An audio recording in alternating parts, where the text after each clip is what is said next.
Ariel. So if we have no Ariel, let's go to Brandy. If you want to give a quick update on your capstone. Yep.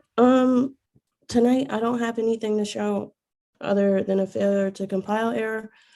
Um, I've been working on just bringing in a few styling choices to finish with the React side of things. I made an animated logo in Canva, and I'm trying to use that as a landing page to transition into my main content. And I found a library that handles page transitions. I'm just reading through the docs right now. That's where I'm at with just bringing in some styling, and then hopefully in like 2 weeks, I want to transition everything, the bulk of everything, into data for a database. But nothing to show, but that's where I am right now. Awesome. Thanks, Brandy. All right. Next up, Brielle, if you have any updates for capstone. Yeah, so I have been working on the React, getting everything working. It doesn't look very pretty yet, but I figure that can be saved for the end. Working is more important. And I got the back end up and running, successfully, which was very exciting. And I've got my layout for my databases and the tables, but I'm still getting all the information into the database. But I'm really happy with how it's going. So. Perfect. Thanks, Brielle. Up next, Carolyn, if there's anything you'd like to share for your capstone. Oh, good. Okay. Thanks, Carolyn. Next up, we have Dominique. If you'd like to share anything. I don't know if I saw Dominique in chat. Let me take a quick look. Yeah. Oh, Dominique, sorry. No, you're fine. The only thing pretty much, I made sure that I have React working. So my front end and my back end is working. The only thing I'm pretty much focusing on right now is getting all the information on there. So I'm almost done pretty much with my capstone. So where I'm going to figure out is what else I can add to it. So that's pretty much where I'm at right now. It's just adding the pictures, which I have. I have the information. It's just putting it all on the page and then what to do next on it. So that's where I'm at. I would have worked on it a little bit more this week, but I had a family emergency that I'm still currently dealing with. So that pretty much took up the majority of my time this week. So bear with me if I seem kind of spacey this week. Not doing too well. But anyways, yeah, that's all I have. Thanks, Dominique. Appreciate it. Thank you. Next up, Phobelia, is there anything you'd like to share for your capstone? Oh, sure. Right now, I'm just adding images and resizing images. I have a working nav bar, which looks good. And that's basically where I'm at. Awesome. Just adding Thanks. images and resizing. Perfect. Thanks, Phobelia. Next up, Jahil, if you want to give an update on your capstone. Yeah, so I'm gonna share my screen. This is like just one of the pages or whatever for the same thing that I showed last time, but I rebuilt it in React. I'm gonna share my screen right here. Okay, so I think this is so this is the original one I showed you guys before. This is like with HTML and CSS or whatever. This is the React version. Right now, I didn't add a functionality to add an extra word grabber for here, but right here you can add the solutions and remove. The reason why there's values right there that you can't change. I mean, right here you can, but you can't change it right now because I'm still experimenting with like every time you add a solution, I don't want it to like erase or whatever the stuff that you have in your inputs. The other stuff that I've been working on is the game logic. So because this page or whatever, the upload thing is only just for I guess like the content. So like this is not really my main capstone part. This is just like the part where I can like add the content to my capstone. But yeah, that's pretty much what I have to show for the most part. That's where actually like functioning. Awesome. Thanks, Jahil. Yeah. All right. Next up, let's see, skip over. I don't think I saw Karen. Next up, Kyle, if you want to give an update on your capstone. Yeah, I don't really have a huge update. because I've been mostly concentrating on career stuff for the past couple of weeks, which is difficult for me. But I have been trying to bring things into React, and I do have a little bit of a back end set up, like just a basic one. Was working on Thursday when we had like an in-class working session on hiding my API key and how to do that. So that's basically where I'm at. Awesome. Thanks, Kyle. All right, next up, Latanya, would you like to give an update on your capstone? Yes, thank you. I'll share real quick. Hopefully I'll share the right one. Okay, can you see website? Yep. My website? Okay, so this is the deployed version. So I was able to get my website all done. This looks kind of wonky, but it's actually what I tried to do is add in the contrast. Hold on a second. There we go.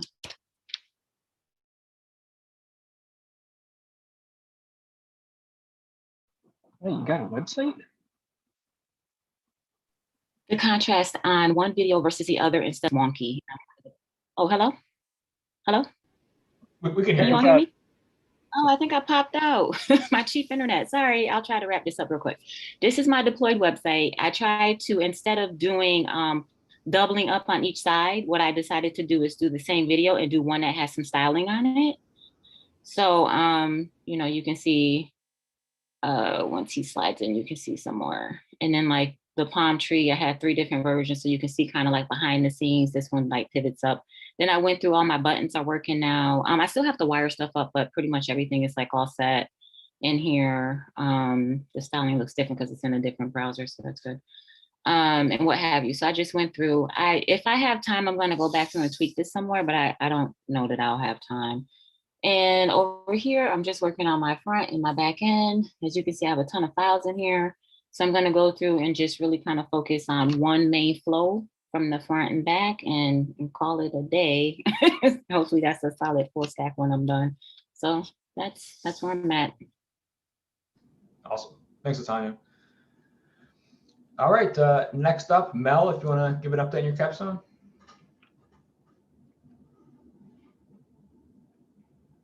Can you hear me? Yep, we can hear Yeah, so since the last time I've been just working on, the back end. So I've made some more components here, made some endpoints for the login screen, just testing some authentication. This is kind of what it looks like here.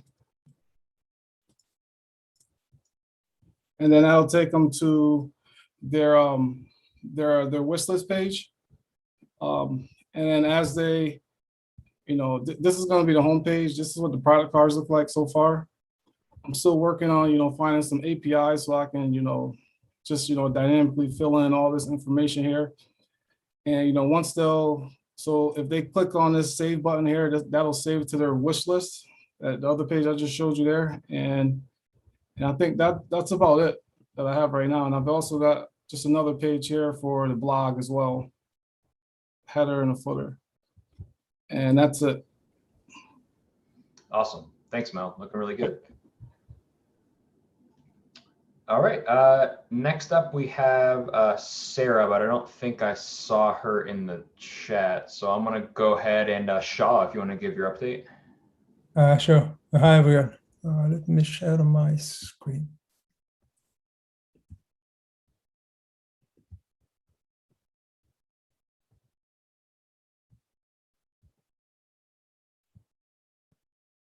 I can't share my screen because, okay.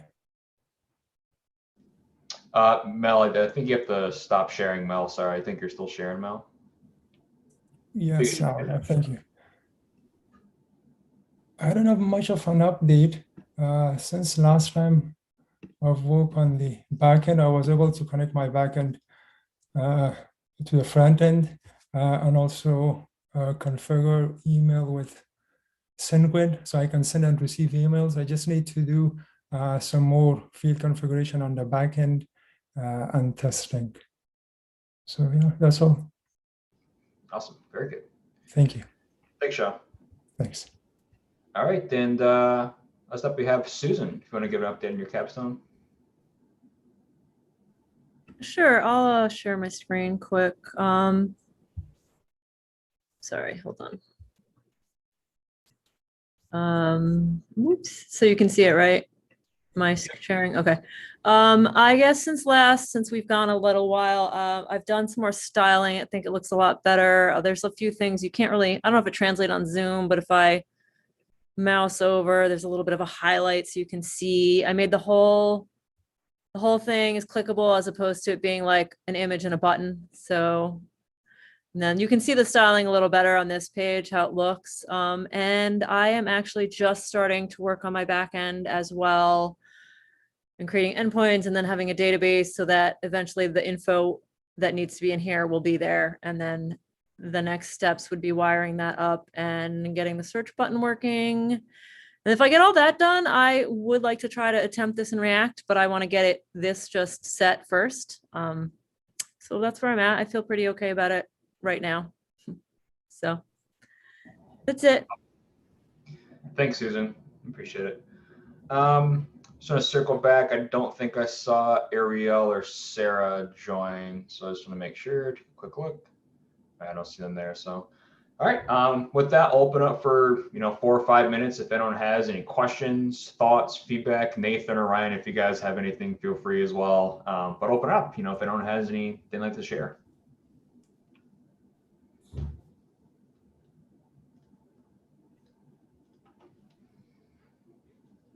Any questions, thoughts? Really nice work, everyone.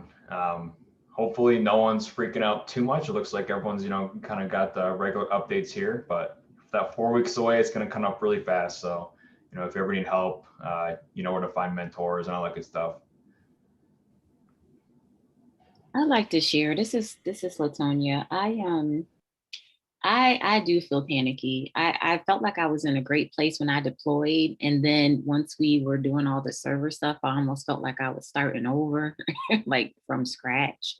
So yeah, I just wanted to toss that out there. But when I've been building these files, I'm amazed at how much I actually do know that I wasn't like, consciously aware of the fact that I knew that such and such, different parts go here and there. So I don't know. I just wanted to toss that out there that yeah, it still feels shaky, but it feels better, I guess. Yeah, I certainly love everyone else's thoughts. And thanks for sharing that, Latanya. I certainly love anyone else's thoughts, even if you just want to put them in the chat. The one thing, like we've been saying from day one, is focus on the MVP, right? Minimum viable product. Even if you don't deploy it at graduation, if you're showing something just on your local host, like that's totally fine.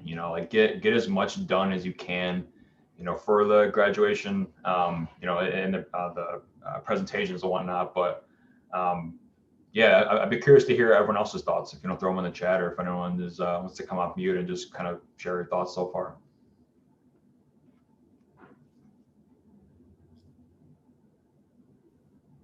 I kind of feel like that's what I'm aiming for. That's why it's like trying to get each little bit that I can do done and then going back and making it better, like just for me, just getting the styling done was like a lot. But I learned a lot because I had to look things up and just, I don't know, it took a lot. And I know I could do it a template, but like now it's like maybe the next thing I do, I'll use a template, save that step, and then spend more time with the React. So yeah, that's why I think I really would like to see mine as a React, because I like the way it's so much more streamlined with the styling inside of it and everything else. But just getting each step done feels like a little win. So it's nice to just keep moving forward with each little piece and seeing it come together, Mm-hmm. I'm surprised. It was a lot for me personally. It's been a big struggle, but I feel less panicky actually now. So that's good. Glad to hear that. Yeah. Any other thoughts or feedback on that? Anyone?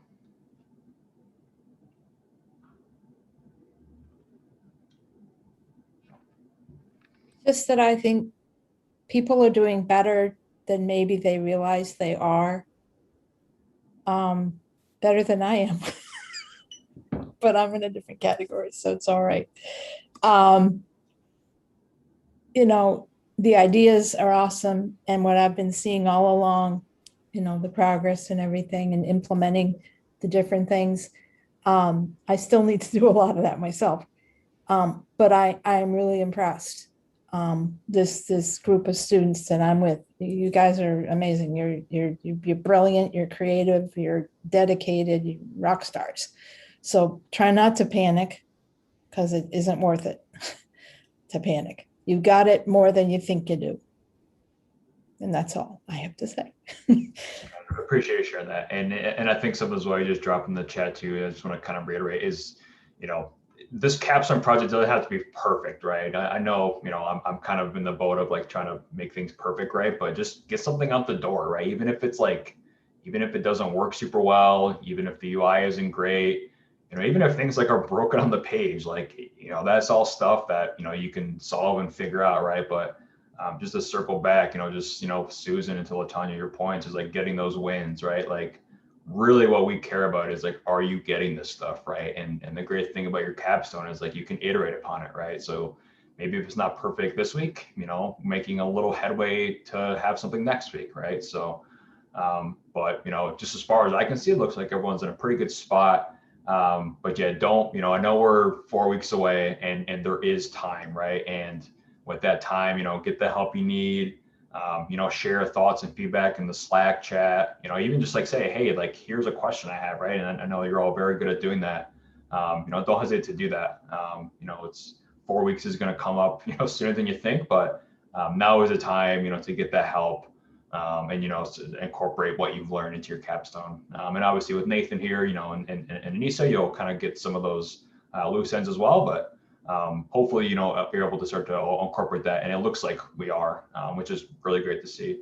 And Latonya, yes, feel free to, any other questions, feel free to speak up, please. Yeah, I just wanted to jump in real quick. I've been trying to balance working on the capstone with improving my online presence for the code stuff. And I was just wondering, is there any way we can like organize like a maybe an hour or 2 hour clinic where someone can just kind of help us set up stuff either on CodePen or Code Sandbox or even just GitHub pages as our feature projects for the people who are interested in doing that? Does that make any sense? I mean, I know it's kind of convoluted and you don't have to answer right now. I just want to put it out there. Like I was just kind of hoping to have like a focus session. I tend to do better when you all schedule stuff and say, be there.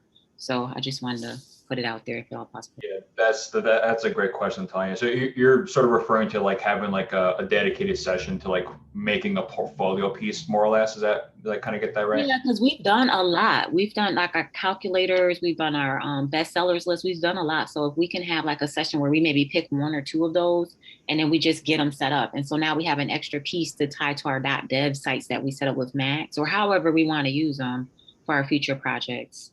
Yeah. So I and that's a great question. I think it'll probably be a little different for everyone, right? So like maybe like you did really well on this project and you want to kind of have that be like the highlighted piece. That's something that I can certainly take back to all of our instructors and just ask like, hey, would someone be interested in hosting a little, even if it's like an asynchronous offline recording or something, just saying, hey, here is how, to kind of set up a portfolio. Whatnot. And I guess the good news is, it can be a very simple static gallery page or something, right? Just like highlighting, here's like a little, screenshot of the project. Here's a link to the code. Here's a link to the live app or the demo app if you have one, right? So that's something I'll definitely circle back on with you, Latonya, and everyone else as well. And in the interim, I can kind of dig into a couple of example pages perhaps. And then just like what that might look like just for like portfolios and different examples and all that good stuff. So I'll circle back another time. That's a really good question. Perfect. All right, well, with that, thanks again everyone for all of your hard work for your capstones. Again, I know I've already said like 3 times, but 4 weeks we'll be here before we know it. So just get the help you need. Our instructors, our TAs, Nathan, Ryan, everyone's here to help you. So anytime you have questions, don't hesitate to reach out. And yeah, with that, I'll hand it over to Nathan to kind of give his intro and who he is and all that good stuff, and have him and Ryan kick it off here. So thanks everyone. Have a good rest of your night. And without further ado, Nathan, I'll let you take it away. Sounds good. Thank you. Oops. All right. So my name is Nathan Evans. I'm a software developer. I've been writing code professionally for around 10 years. I've worked at some companies that you might have heard of, like Workiva, SoFi, Density. I'm currently working for a small startup called Equitable. It's about 4 people, but I've used all sorts of programming languages like Python and Go and JavaScript. But yeah, most of my background is in software development. Along the way, I've also picked up some additional skills. I've worked in DevOps. I've also worked in QA, oddly enough, for a little while. But that's kind of the gist of my background. And can you guys hear me okay?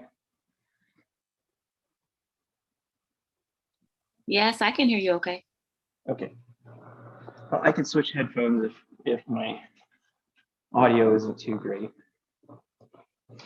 So I'm going to be teaching modules 9, 10, and 11. So module 9 this week, we're going to talk about JavaScript testing. And then next week, I'm going to try to teach you what I know about DevOps, primarily how to deploy your website and get it out in front of customers. Let me take a minute to switch my headphones and see if that helps with some people that are having audio quality issues.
All right, how about now? Is that any better, Susan, Carolyn? Awesome. Okay. Bluetooth never works when you need it to. Okay, where was I? DevOps. I'm going to try to teach you guys as much as you need to know about DevOps. Primarily, how to productionize your app and get that in front of customers. And then the last week is, for me at least, is cryptography. So we'll talk about kind of securing the website a little bit, the ins and outs of authentication and authorization, and there will still be a little bit left there for the next instructor to pick up on. I'm not going to go super deep into the security there, but okay, so that's the layout. This week, JavaScript testing. But before we get into that, I want to say congratulations to all of you that are here and continuing in the program. Last time I saw all of you was like March 10th, I think, for the kickoff. So to see all of you and to see all the progress that you guys have made in your capstone is phenomenal. Somebody said, you're not giving yourselves enough credit. You've come a lot farther than you think. I have to echo the same thing. You guys have done a phenomenal job in some of the stuff that you've built. I've got a million questions and I want to pester each one of you about your capstone. But all right, so let's jump in. I'm going to do a little bit of slides to kind of talk about JavaScript testing, and then we're going to jump into an example and do things that way. So let me go ahead and share my screen.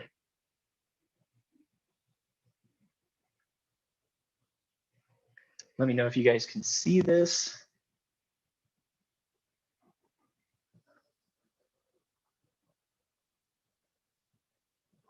Okay, I'm going to try to pop open a chat window.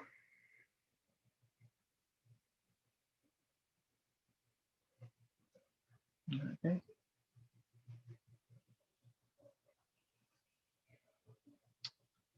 can see that I need to update my Mac. How embarrassing. All right. So who knows what testing is? Who knows what JavaScript testing your app? Who knows what that means?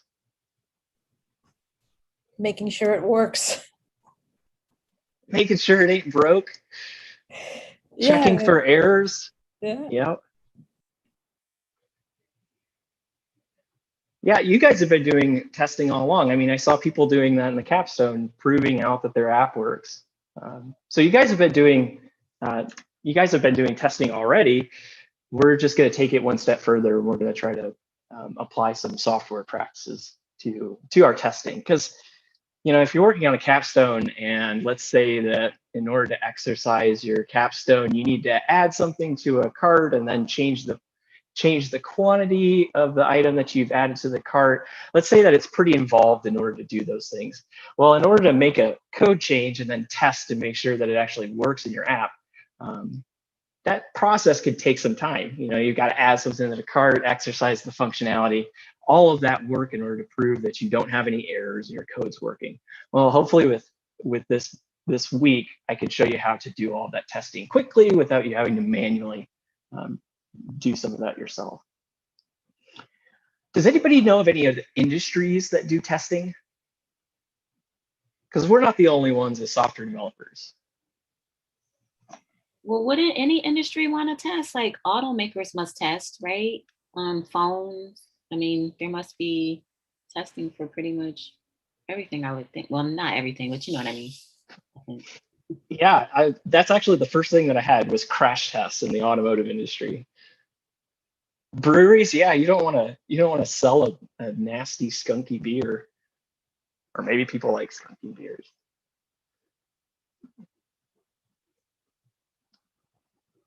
Pharmaceuticals for sure. Yep. So I mean, we're not the only ones. There's testing in all sorts of industries, and Boeing, yeah, I really hope like the plane we're flying in has been rigorously tested, right? So we're going to talk about how we do testing within our discipline, within our profession, and really the goal of testing is to prove that our code is correct, and prove that the code that we're writing is going to work as we intend. Okay, so that's kind of the gist of what testing is at a very high level. But in order to really drill into it, I'm going to give you an example of it in practice. So let's say that we got hired at a textbook store, and what we're tasked with doing is we're tasked with building a website for that textbook store. And the website is supposed to allow customers to go to the website and buy textbooks. And one of the features of that website is that if a student logs into the website and their email address is part of a partner university, the website's going to offer them a discount. If their email is not part of the partner university, then the website should charge them full price. Make sense? Okay, so we freshly hired at the textbook store. We got our laptop. We start hacking away on the website. And we come up with something like this. Is this font big enough for you guys? Can you see this? And it's iffy. Okay, well, the content of the code isn't super important at this point, but I can blow this up. So you're hacking away on your MacBook, and one of the things that you develop is a function that looks like this, should offer discount, and it takes a variable, which is an email, which goes into the box named shopper. And we've got a list of partners, one for NYU, Barnard, and Columbia. And all we're doing is we're looking through each of those partners to see if that email is a part of that string. And if so, we set the flag to true, and then we return true if they're part of that partner school and false if they're not. So pretty straightforward, right? Okay, so you're hacking away on it. You finish up the function, and you say it's good to go. So you deploy it into production, And everybody's happy. Everybody's making money. The website's online. People are getting discounts. Life is good. Then all of a sudden you get a message or an email, and it's from your boss. And he says, why the heck is everybody getting a discount? And in sheer horror, you go and look back at your code and you realize that there's a bug. So index of returns -1, and -1 is technically truthy in JavaScript.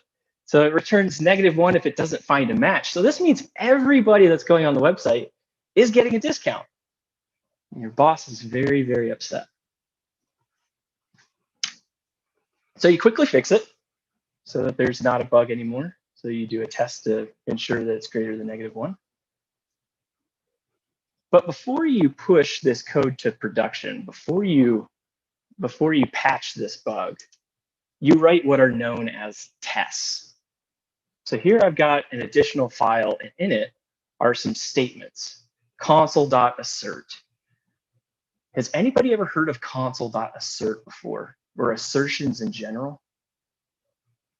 Okay, so let me pop open my browser and show you what that looks like in the terminal.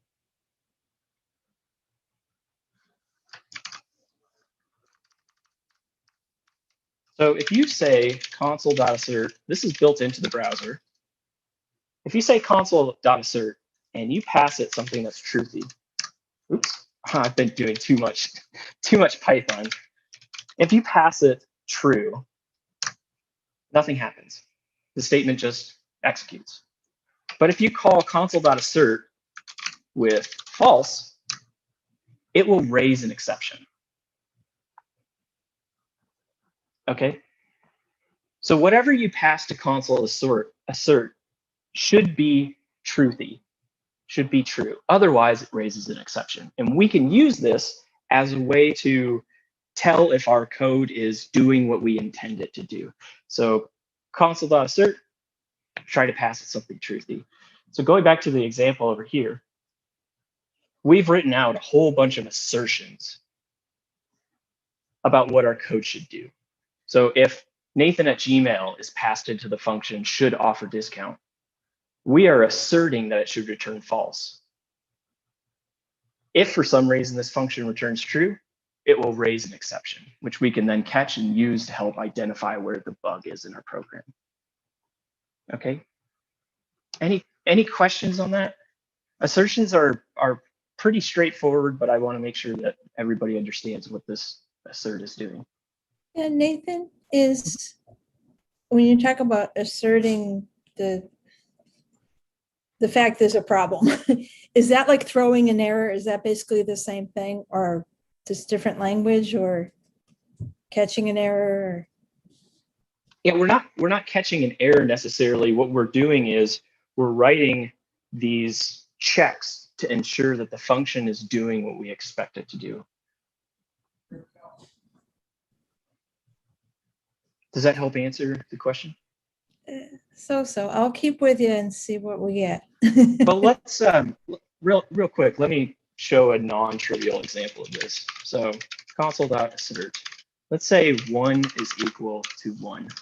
What do you guys think that will evaluate to? True, right? So will this throw an error if I hit enter, or an exception? No. So if we say 1 is not equal to 1, what will this do? It's falsy, so it's going to raise an exception. Okay, so that's all console.assert is doing. You're trying to put true statements in there to describe what your code should do. And if it doesn't, it will throw an assertion. You can use that as a mechanism for finding errors in the code. But we'll dig in a lot deeper. Just for now, want to make sure everybody understands the syntax of console.assert. Console.assert parentheses, something that you expect to be truthy. That's the gist. Okay. So I've got a whole bunch of tests here, but all of these assertions, all of these tests are proving existing behavior in here. So Nathan@Gmail, should return false. Nathan at Gmail isn't part of a partner school, so it should return false. He shouldn't get a discount. Jim at NYU, that should return true. We expect this code when you pass in a partner email to return true. So all these cases, all these tests are asserting that the code is doing what we expect it to do. Okay. So you've got tests now, tests to prove that your code is correct. So hopefully you're not going to have another one of those issues because you've written tests to prove that the code is doing what it should be doing. So you create your tests, you push your patch, life is good. Okay, you get another email from the boss. And the boss says that he forgives us for making the big mistake that cost the textbook store a bunch of money. And then he asks us to make sure that when his nephew logs into the textbook website, that his nephew always gets a discount. It's friends of the family discount, right? Okay, so as a programmer, we go back to our code and we see that we need to always let the boss's nephew get a discount. So we add over here, we add this check to ensure that if the shopper is the boss's nephew at gmail.com, then we just automatically return true. We don't check partner schools, we don't do anything else. Okay. And then because we've added new code, we also write a test. We also write this assertion that proves that if we call the function should offer discount with the boss's nephew's email address, it returns true. So this is part of our testing workflow as we write code, or even before we write code. We're going to talk a little bit about that. As we write this code, we're going to write tests to prove the correctness of that code. Make sense? Anybody have any questions? I do. This is Latonia. When you're testing, do you test for every single possible Ooh, good question. Are you trying to, you know how they do like percentiles and all that kind of stuff? Does that make sense? Yeah, good question. And we'll look a little bit more into that, but the short answer is you want to test for as much as you can think of. But also, if you're writing an MVP for something, maybe you don't want to write all of the tests now. Maybe you just want to cover most of the functionality, most of the different situations that your code might be subjected to. So there's no hard and fast rule, but as you get better at testing, you'll think of some of the what are known as edge cases, where weird input into your function or weird, what's a good way to say it? Ryan, can you chime in here? Edge cases. Yeah, so some sort of input into a function that's unexpected, or for example, maybe you've got a function where a function where you take two numbers and you divide them. Hi, and maybe an edge case would be like you pass a 0 as a second parameter, dividing by 0. That's a bit of like an unexpected thing that can happen, or something that's maybe not just a simple case of dividing two numbers. Sort of as Nathan's alluding to, kind of as you get further and further and start to understand testing more and more, you start to understand like, oh, like you know where to probe. Like, oh, if I have a number input here, I should try a positive number, I should try 0, I should try a negative number, I should try like a decimal. Maybe I should try like a number that's really, really large because that could do some interesting things. So it's something you'll develop with time. But for now, well, Nathan's going to talk about it later in the module. Also, welcome Ryan Goss. Hi, I'd be on video, but I'm in an Airbnb and that would be interesting. So you just have me on voice today.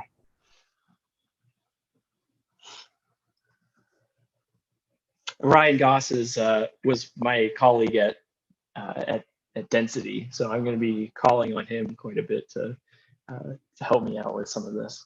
Also, Ryan Goss is a JavaScript expert, so be sure to ask him many pointed questions about JavaScript testing.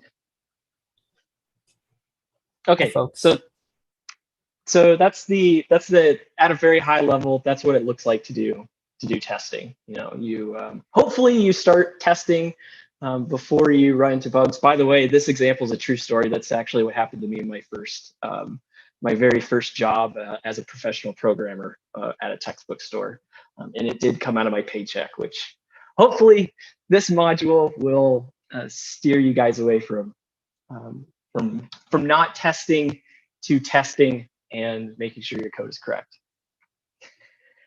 Okay, so why would we do testing? Well, I kind of gave you a good example. You kind of don't want to cause bugs that come out of your paycheck, and you don't want to get fired. But if you need some more motivation for why you should test, testing can kill.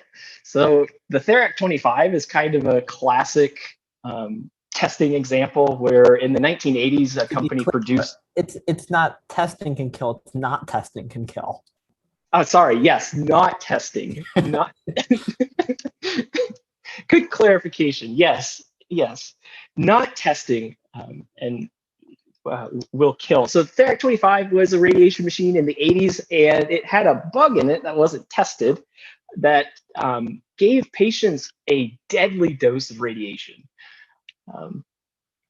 So if you think making bugs in your textbook website is bad, try killing folks. So that's the Therac 25. I encourage everyone to check that out. It's kind of an interesting read. In the 1990s, the Scud Patriot missile, it had a bug in it. I think it was actually like a floating point issue that caused the GPS to misalign. And we ended up losing, I think, 10 soldiers from a programming error that wasn't tested. Sorry, not 10, 28 US soldiers died because of this programming error that wasn't tested. Okay, so if lives isn't important to you, how about money? So the cost of inadequate software testing measured in 2003, almost 20 years ago, the cost of inadequate software testing was $21.2 billion, which in 2003 are 1% of the GDP. Sorry, that accounted for 1% of the GDP in 2003. So if you think of our gross domestic product and you think that lack of testing, lack of good software practices accounted for 1% of the entire GDP that year, that's truly a massive number.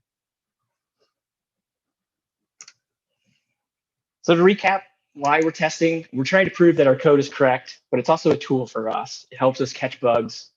It helps us prevent bugs later, and it helps us build confidence. As our applications get more and more complex, having a foundation of good testing will enable you to do more complicated things with your code. Okay. Okay, so how do we test from scratch? Well, let's talk about the different strategies for testing. So there's two approaches, and the one that I've shown in that example with the textbook store, the one that I showed was called test later development. So you write the code first, then you write tests later. So we're going to look at developing those tests. So let's go back for a second to our example. Let's just go ahead and white out all of these tests over here on the right, and let's come up with them from scratch. How did we come up with these console asserts? And the answer is we kind of think in this binary categorization. What should the code do and what shouldn't the code do? If we know what those two things are and we can jot them down either on paper, we will have all the information we need in order to write the test. So it really just breaks down into these two categories. What should the code do and what shouldn't it do? So in the case of the Therac 25, it should give normal safe radiation doses for a safe amount of time. What shouldn't it do? It shouldn't kill people. pretty straightforward, but this is an example of breaking it down into this categorization. So we look at the textbook store code. What should the code do?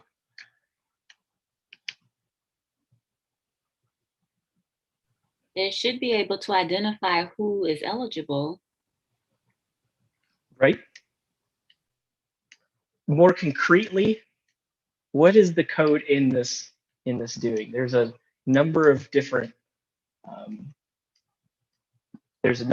things going on inside this function. What should this code do? Mel says, give a discount to the nephew. Right, yes. So for the first part, it should give the nephew a discount. Line 1, 2, and 3 of the function. Yep. Okay, and then Dominique, giving students of those 3 colleges discounts. Yes, so we want to give partner schools a discount. Okay. What shouldn't the code do? It's a trick question. It shouldn't give anybody else a discount. It's just those 2 things, boss's nephew, and yes, slides will be available. In fact, they're already pushed up into the careers and code repo, and I'll walk you guys through that here in a sec as we get into the example. I'll post a link to them in Slack. Thank you, Ryan. Okay, so we've got our 2 categories. What should the code do? What shouldn't the code do? Now, if this is helpful for you when you're first writing tests, jot down on whatever function you're testing, draw a line, 2 sides. What should this function do? What should this function do? If it helps, start out by drawing that out. And that's what we're going to do with this. So we have our code. We're going to start writing some assertions for it. And we have our list of what it should and shouldn't do. So let's write the console asserts. So starting from the top, it should give nephew a discount. All right, let's write a console assertion that proves that when we pass in the boss's nephew, it returns true. Okay, so that's our first assertion. Once we have that written, we can cross that off the list and move on to the next thing that our code should do. It should give partner schools a discount. So we'll write assertions to prove that for these 3 users with partner emails, the function returns true. Okay. I am so sorry. This is my Python coming through. The # is a comment in Python. And I was thinking in Python brain, it really should be a comment in JavaScript, which is 2 forward slashes. Apologies.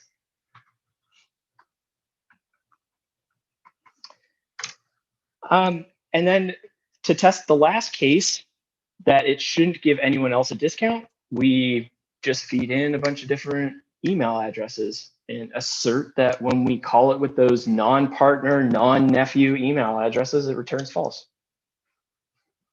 So that's how we go about building tests. So we ask ourselves, what is it that we're testing? What should it do? What shouldn't do? What it shouldn't do? And then we write assertions. Does that make sense? Does anybody have any questions for me? Yeah, I have one. Are assertions like console log, like when you're done and the test did what it had to do, do you get rid of them before you deploy, or? Ooh, good point.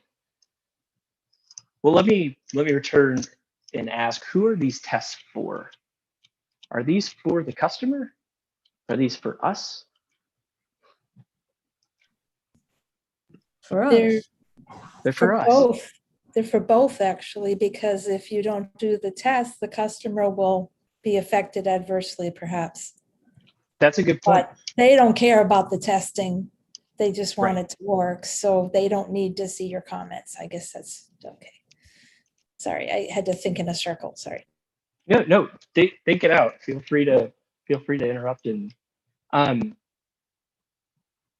they're primarily for us. And as a roundabout effect of us doing good tests, the customer will get correct code. So don't be hung up on the fact that it's console. It's coming from the same namespace as console.log. But console.assertion is not the same as console.log. Console.log is just printing something out to the log. Console assert will show up in the console as well if one of your assertions fails, if it returns something falsy, it will show up in the console log. But you're alluding to a very good point, which is, would we have this next to our production code, next to where our normal code lives? And for starters, yes, that's where we're going to work today, is we're going to write our console assertions next to where our functions are defined. In the middle part of this week, actually tomorrow, we're going to talk about how to break that up. Say, Did I as answer a your quick question? little preview.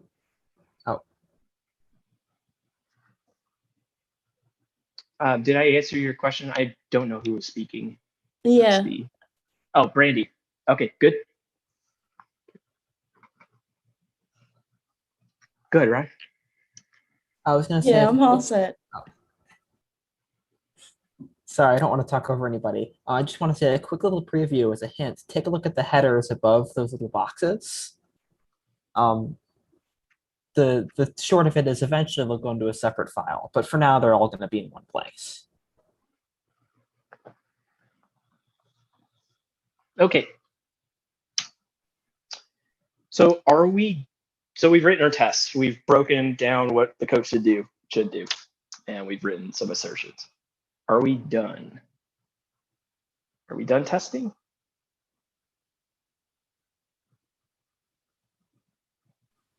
Latonia, I'm going to pick on you because you brought up edge cases.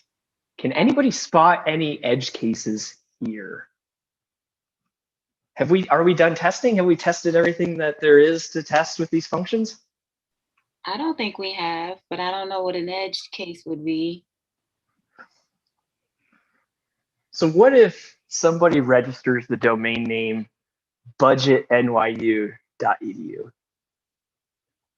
and creates an email address on it?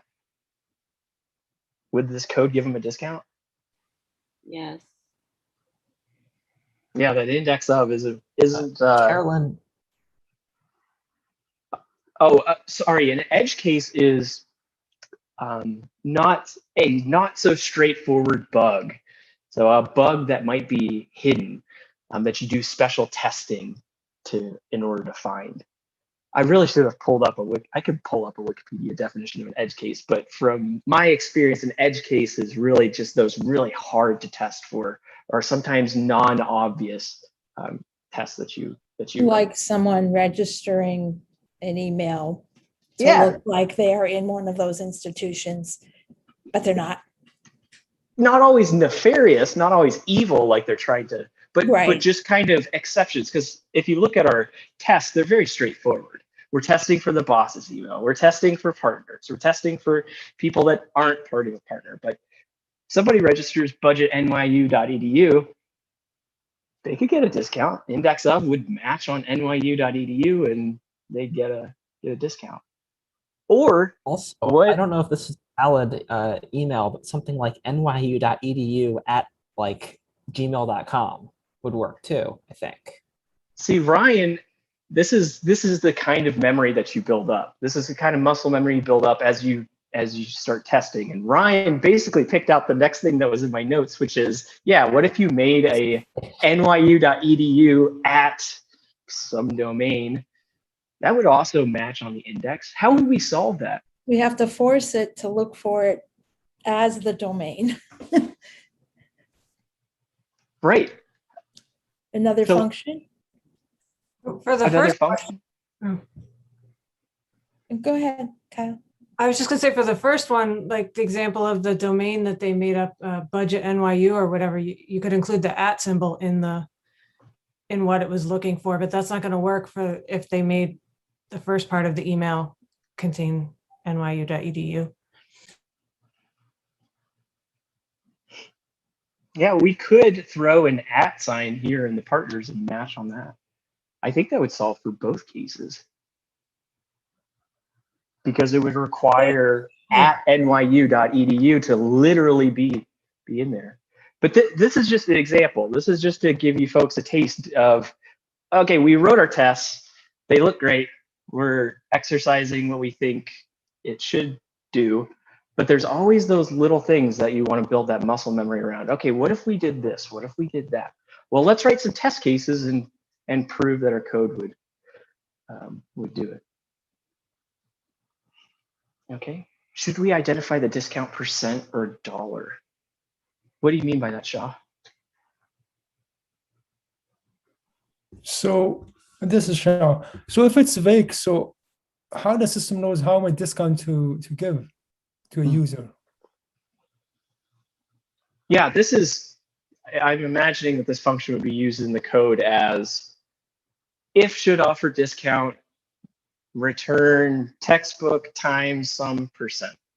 I'm assuming that this wouldn't necessarily return what the discount is, but rather return whether the user qualifies for a discount. All right, okay. Thanks. But that's a good point, because whoever's calling this function, it could have tests around it as well. Because when you deal with money, when you deal with these very important things, it's a good idea to it's a good idea to write tests for them. So if you have the actual number, let's say 5%. So do you do the 5% and also maybe the negative 5 something in order to test for both scenarios or practices or cases? Yep, I see where you're going. Yeah, when you're writing tests, it's a good idea to test extremes. So if you had a function that was accepting a percentage, yeah, to be able to have a test that proves working with the negatives, working with zeros, working with the positives. Yep, that's definitely a testing strategy. Thanks. Oh, wow, look, I did put the definition of edge case. So it is the process of planning for and gracefully addressing edge cases. And yet this task may be overlooked or underestimated. Oh, sorry, no. It's a problem or situation that only occurs at an extreme operating parameter. So I would consider someone that's registering a domain called budgetnyu.edu. I would consider that to be pretty extreme. But who knows, if the discount's like 99% off your textbook, then $6 on GoDaddy, sure.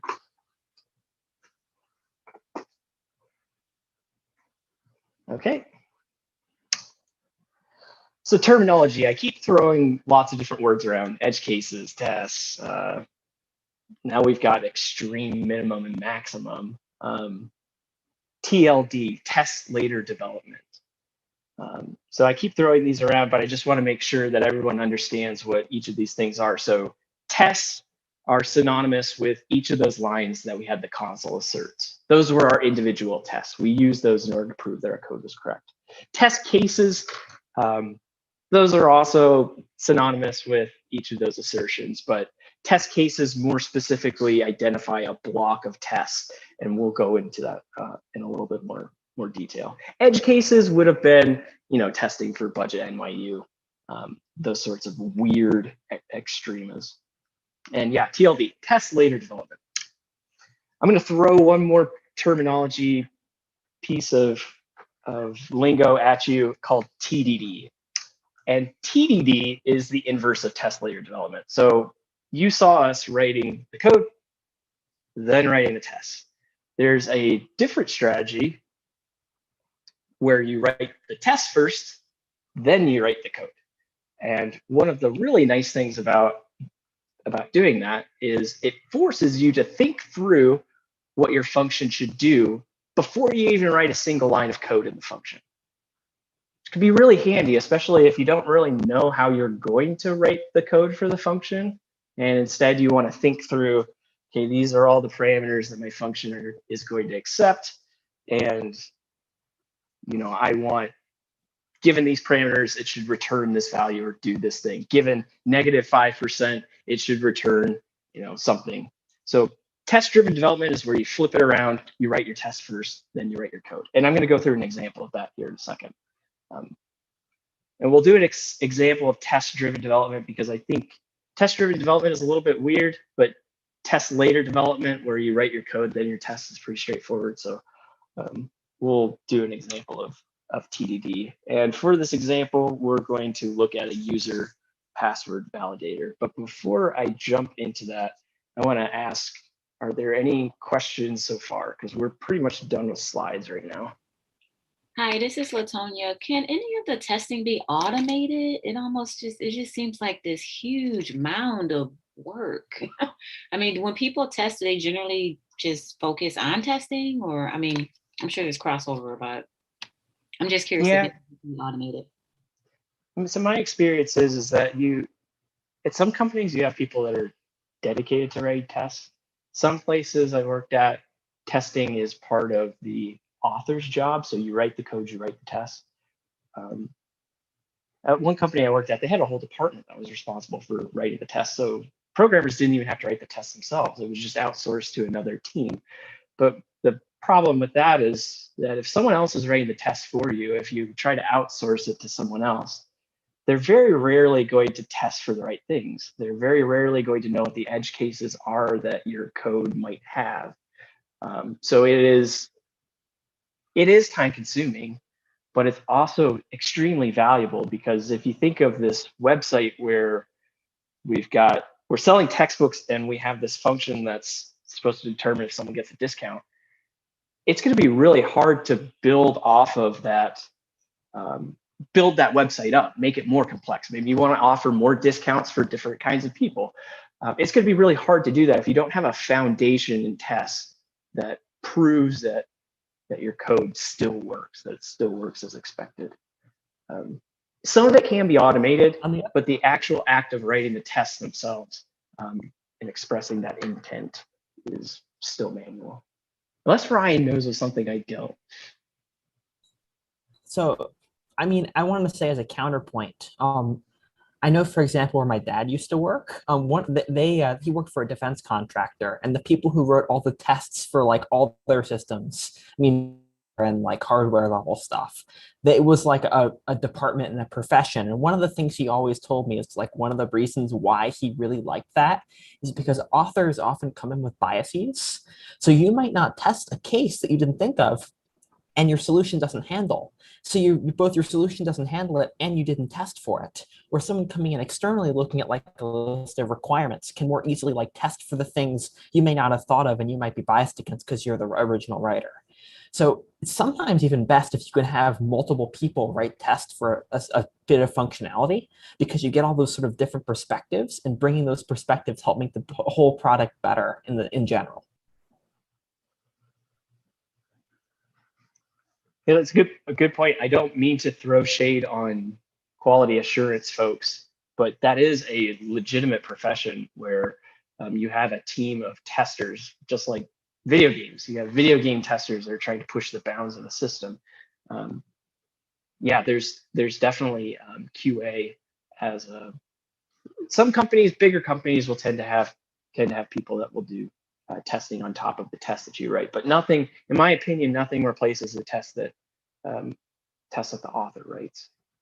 It would be cool. Maybe that could be a product that one of you guys could build, but it would be really cool to generate tests automatically. That sounds like a really cool thing. So I'll say that just there are things out there that will like look at code and come up with tests for it. In particular, if any of you have heard of Redux before, there's a tool you can use with Redux where it'll look at all your reducers and it'll like generate all the tests based on them. It's cool, but what you can often run into in that situation is tests that are very generalized towards your specific implementation. And that often leads to kind of brittle or fragile tests.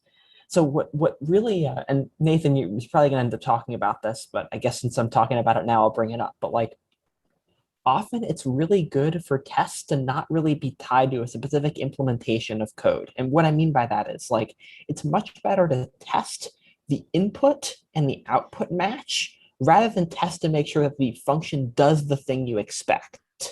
And it's a really subtle difference.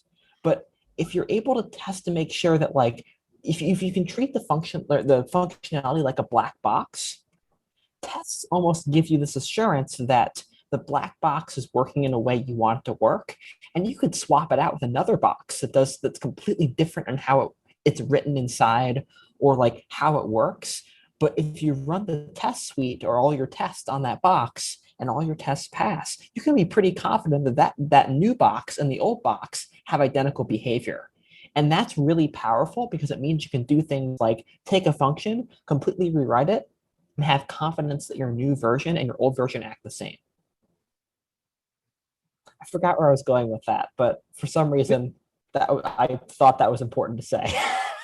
Yeah, that's a really good point, because we have, for the textbook example, we have all of these tests that prove the behavior of this function for getting a discount. If we decide we don't like matching on index of, just because it's clunky and it's prone to errors, we can always replace all that functionality. We can rewrite the whole dang thing. As long as our tests pass, we can do whatever we want. And that's the confidence that tests will give you, is you can make changes, you can improve things, as long as the test passed and it's not throwing any assertions or as long as it's not throwing any exceptions, you've done it correctly. So I'm actually going to let's take a break for, let's say 5-10 minutes, somewhere in there, to get water, use the bathroom, all that sort of stuff. I'm going to get my computer ready to go through this example, and we'll talk about, we'll actually write some tests from scratch, and we'll drop the textbook example. It's getting a little long in the tooth. So, okay. But I'll also be here if you guys have any questions. But let's reconvene. Yes, let's reconvene. What time, Ryan? I think 6:30.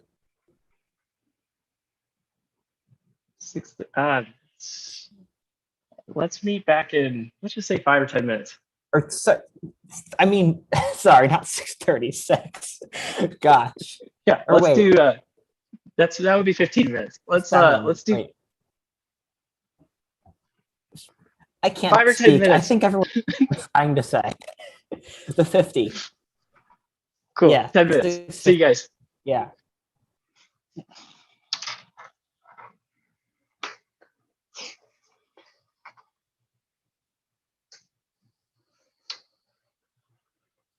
Okay.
Brian, you're in CST and you're having troubles with the time zones.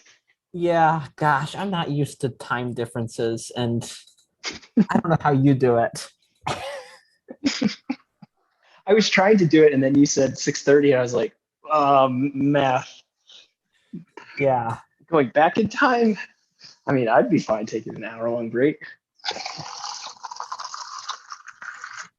So Carolyn asked, if an assertion is true, throws an exception. I'm pretty sure it's the other way around.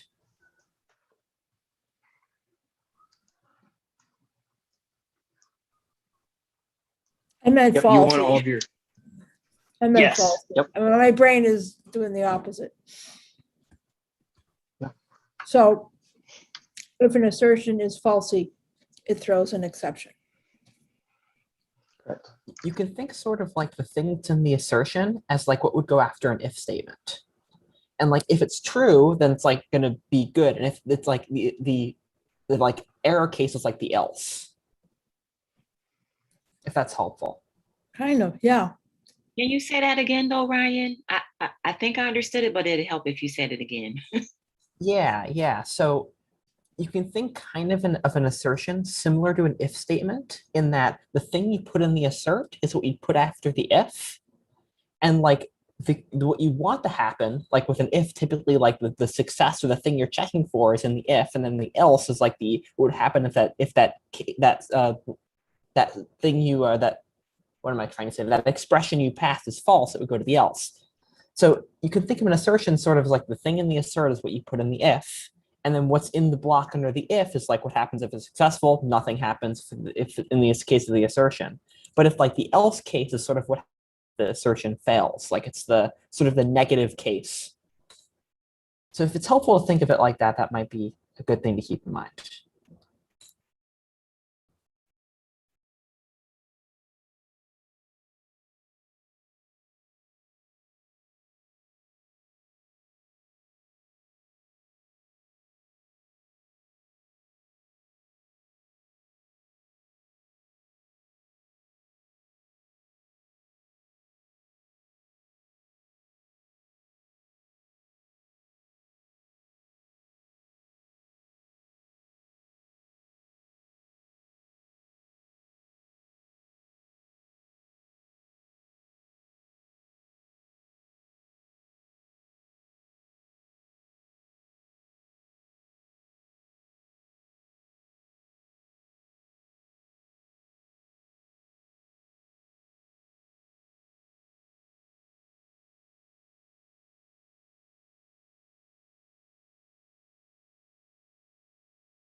So Ryan, what does Max do? Does he do a poll? Yeah, Should we do a poll? That out.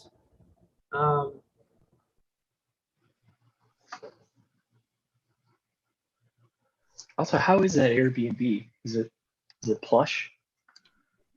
I mean, it's fine. I tend to kind of stay in like nil to like a little below like Airbnbs because they're cheap and I'm cheap. So whatever. But with working internet. Yeah, I mean, it's advertised like really high quality internet. It's really kind of middling, but whatever. Okay, this poll, I don't know if it's exactly the right one, but I think it's going to get the right answer.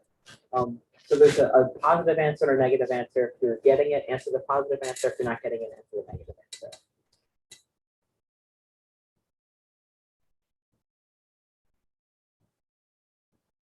Really, that should say something like, do you understand? How has this class gone so far? Do you have any understanding?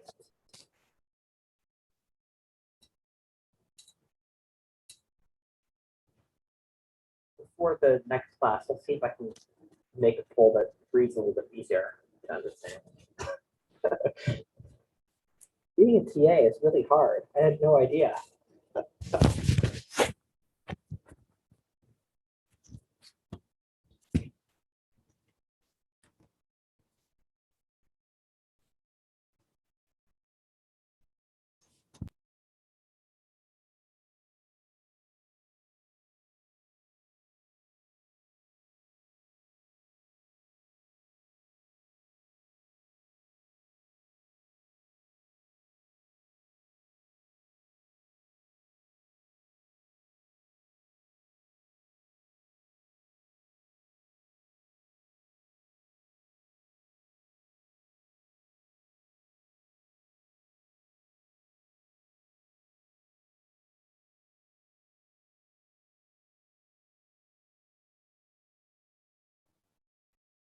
Only got 2 answers so far. If everyone could give that a thumbs up or a +1 or a -1, yes or no, just so we can get an idea of how everybody's doing with this material. That would be helpful.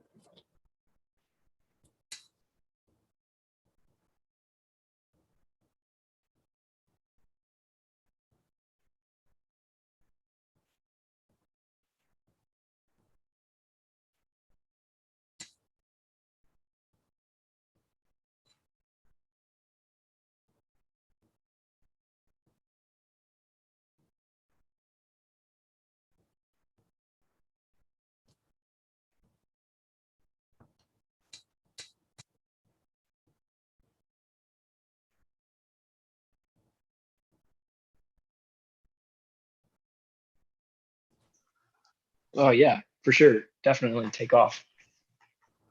Sorry to hear that.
All right, let's get back to it.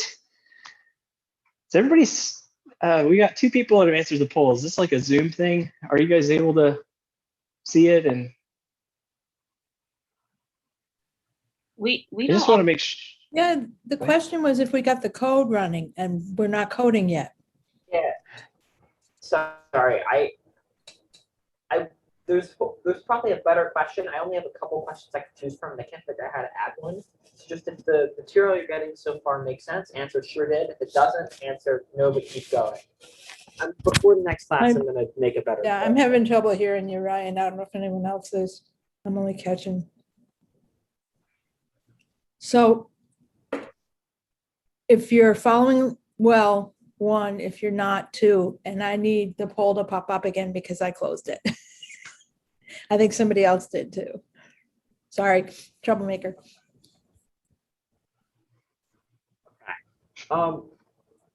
In general, we're getting a lot of positive answers, so I think we're probably good to move on, I would guess. Cool. Is anybody having difficulty they want to call out or anything they want to review beforehand?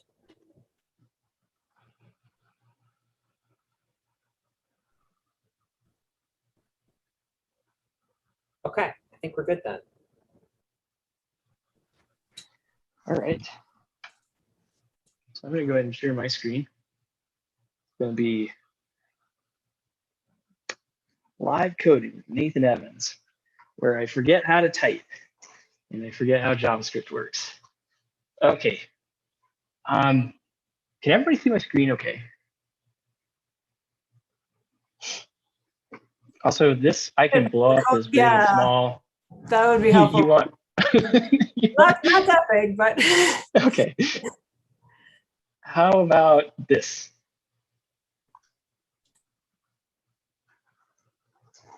Okay, just let me know in chat if I need to blow this up anymore. And excuse me, Nathan, this is Latonia. Are we just watching, or is this something you wanted us to try to follow along? Oh, just watching, just sitting back and enjoying the ride. Okay. This code, when I'm done, is going to be pushed into the GitHub repo, so you'll have this to reference. After I get done, I'll walk you guys through where to find that. But for now, just sit back and enjoy the show. And I'm going to try to get Zoom to give me my chat box back. Thank you. No, that's participants. Chat.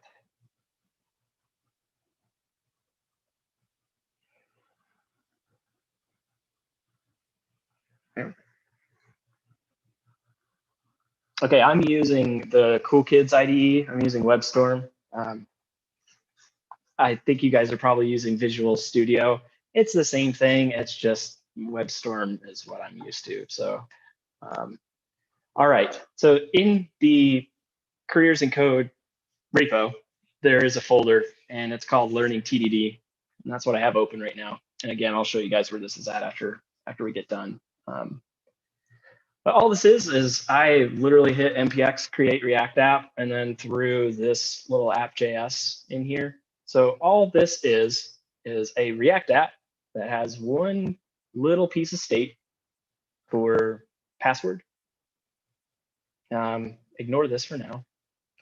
And then it says enter your username and password, and then it has a form for them to enter their username and password. Right now, if they change the username, I'm not doing anything with it.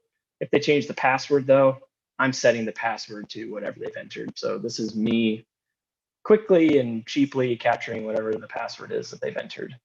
Is everybody familiar with this? Syntax confusing to anybody? This is Latonia. This all looks familiar except for the is that a less than HTML input element? I mean, it looks like a tag. The on change. Oh, this right here? Yeah, the inside of the tag, the HTML input element. Yeah, this operator right here just means to call this function.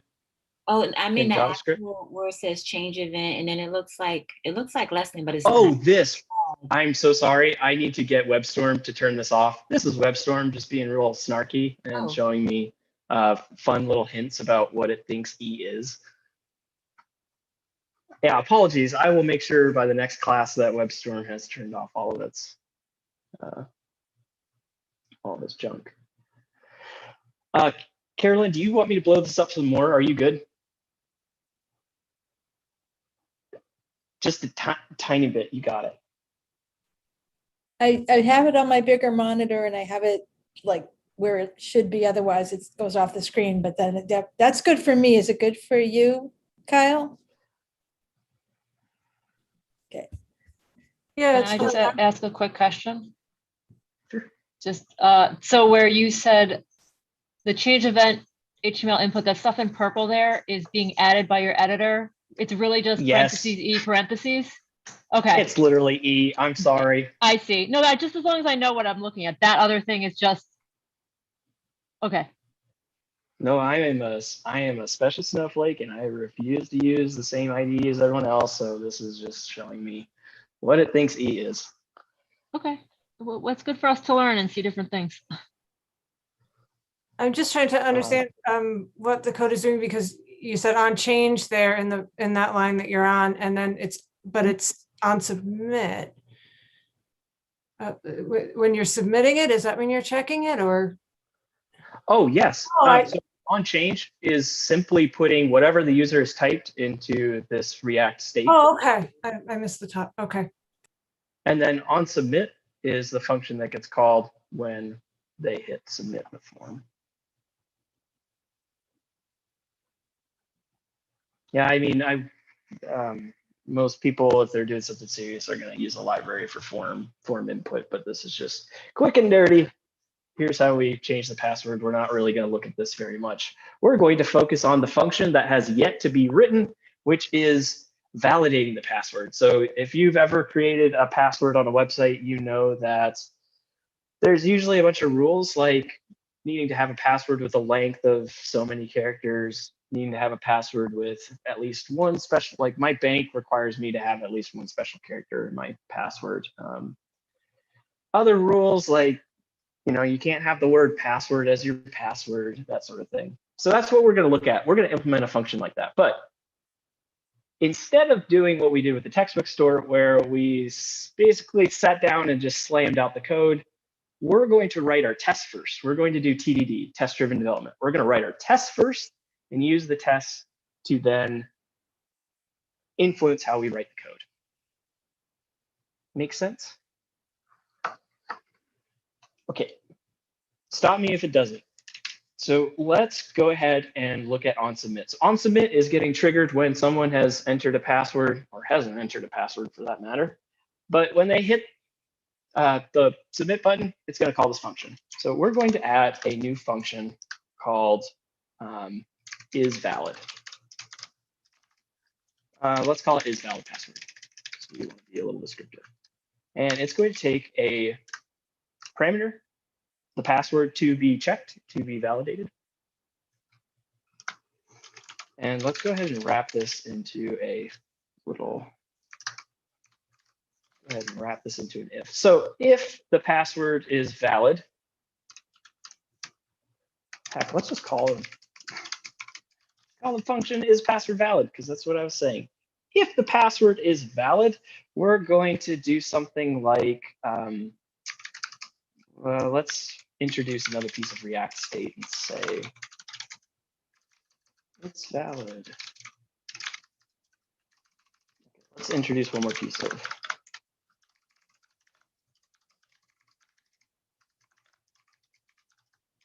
And we're going to start off with this message being, let's start off this message being blank. So we're going to set a message. If it's valid, we're going to put that into the message box and say that it's valid. Otherwise, we're going to set a message saying, it's not valid.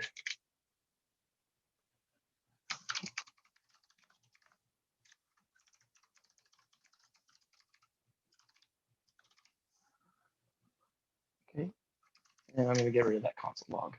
So this is giving me a big red squiggly because we haven't written the function, but this is TDD.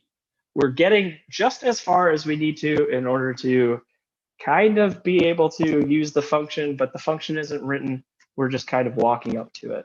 You don't have to do this with TDD. I'm just doing this so that the front end will be set up and I can show this in the browser. So set message, let's go ahead and just display this message. So down here, right after the form, we're going to do a ternary on message. No, let's not do a ternary. Let's just print out message. Okay, so function yet to be written. Is password valid? Then a message that's going to end up in the front end. All right, so TDD says, don't write any code, write test first. So let's write test. Is password valid? Let's go ahead and put that in a file by itself. So let's call this like validator.js. I'm sorry that that's not blowing up on the screen, but the file is literally called validator.js. So let's write our function, export function. What was the name of it? Is password valid?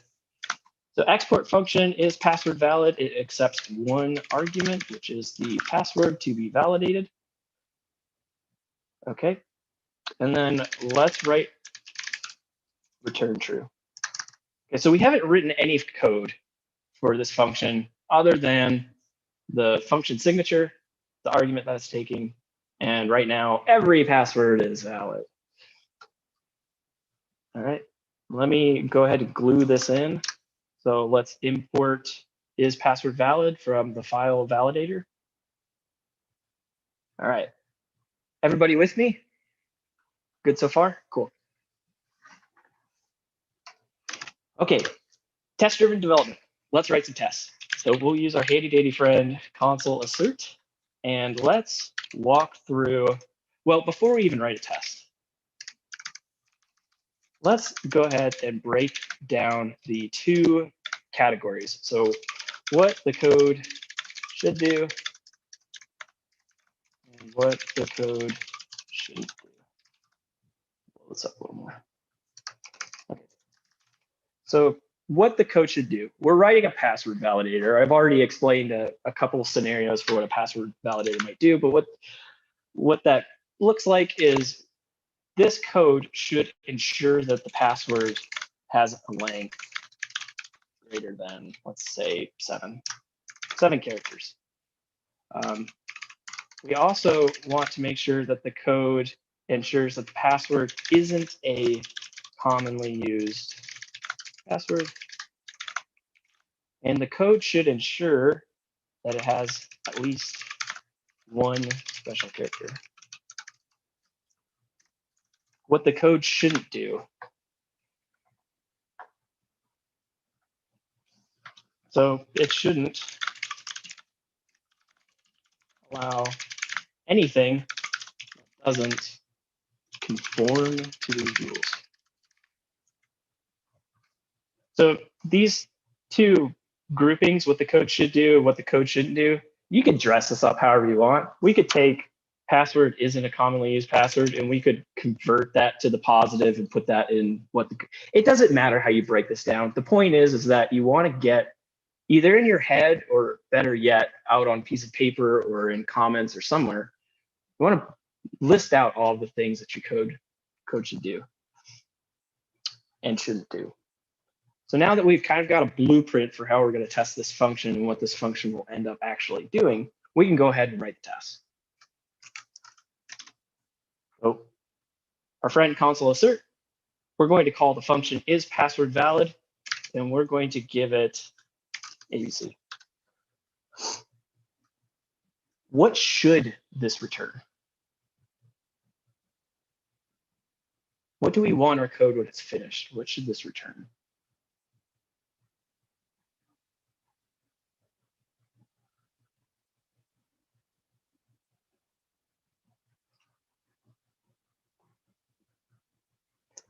Ding, ding, ding, Susan with the winner. It should return false. It will raise an exception if we aren't evaluating something to truthy. And if our code isn't correct, it will raise an exception.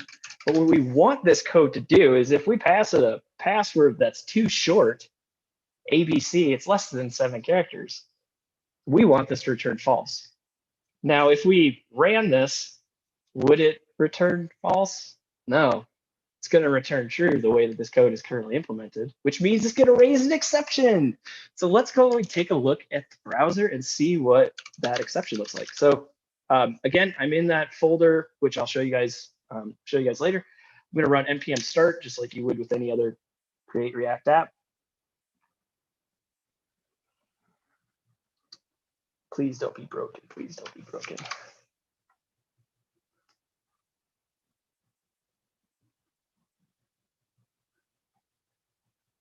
Okay, so here's what it looks like on the front end. We've got username and password. This is where you enter your fun password and hit the login button. This should be raising an assertion because this should return false.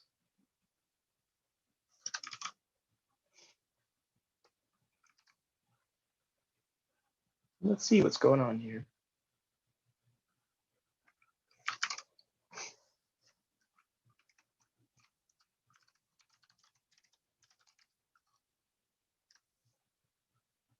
Oh,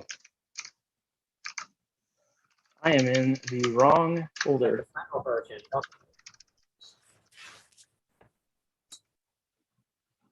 Refresh.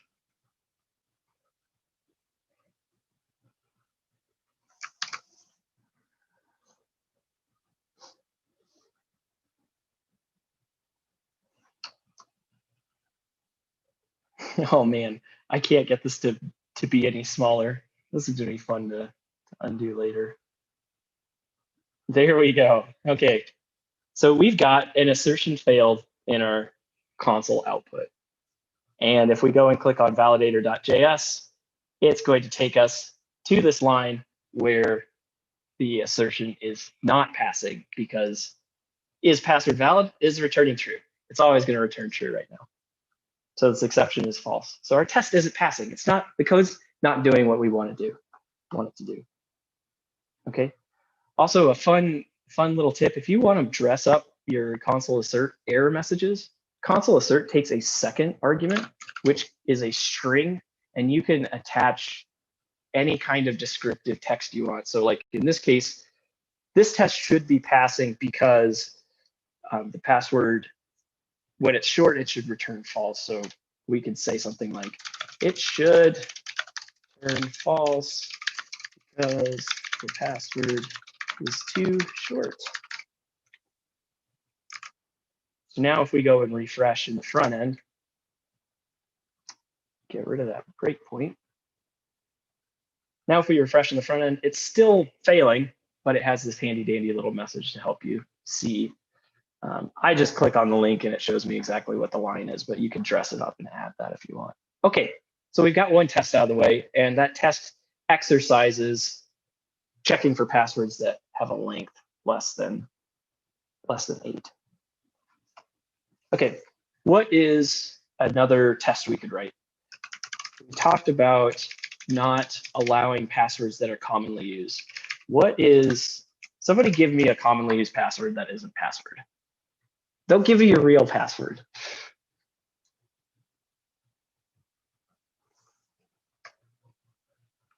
One, two, three, four, five. Password 1. Yeah, I like password 1. Okay. So we want this to equal false, right? Because we're considering that to be a commonly used password, right? Okay, I'm also gonna just throw in password because nobody should ever have a password that's just password. And I'm gonna write another test that tests that nobody enters in that. All right, so we're building out these tests. We've covered this with our tests. We've covered this with our tests. And then we should test that the password contains at least one special character.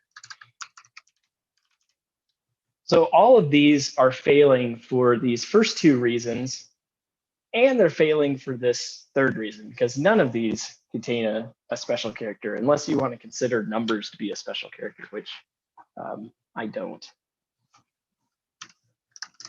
So let's go ahead and write one for blah, blah, blah, blah, blah.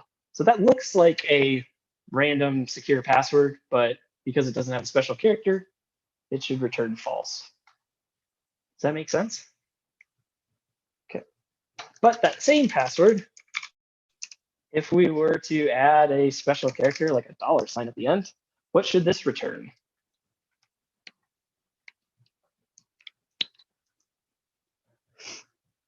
Should return true, right? Because this is a valid sort of random looking password and it has a special character. So this should return true. Okay.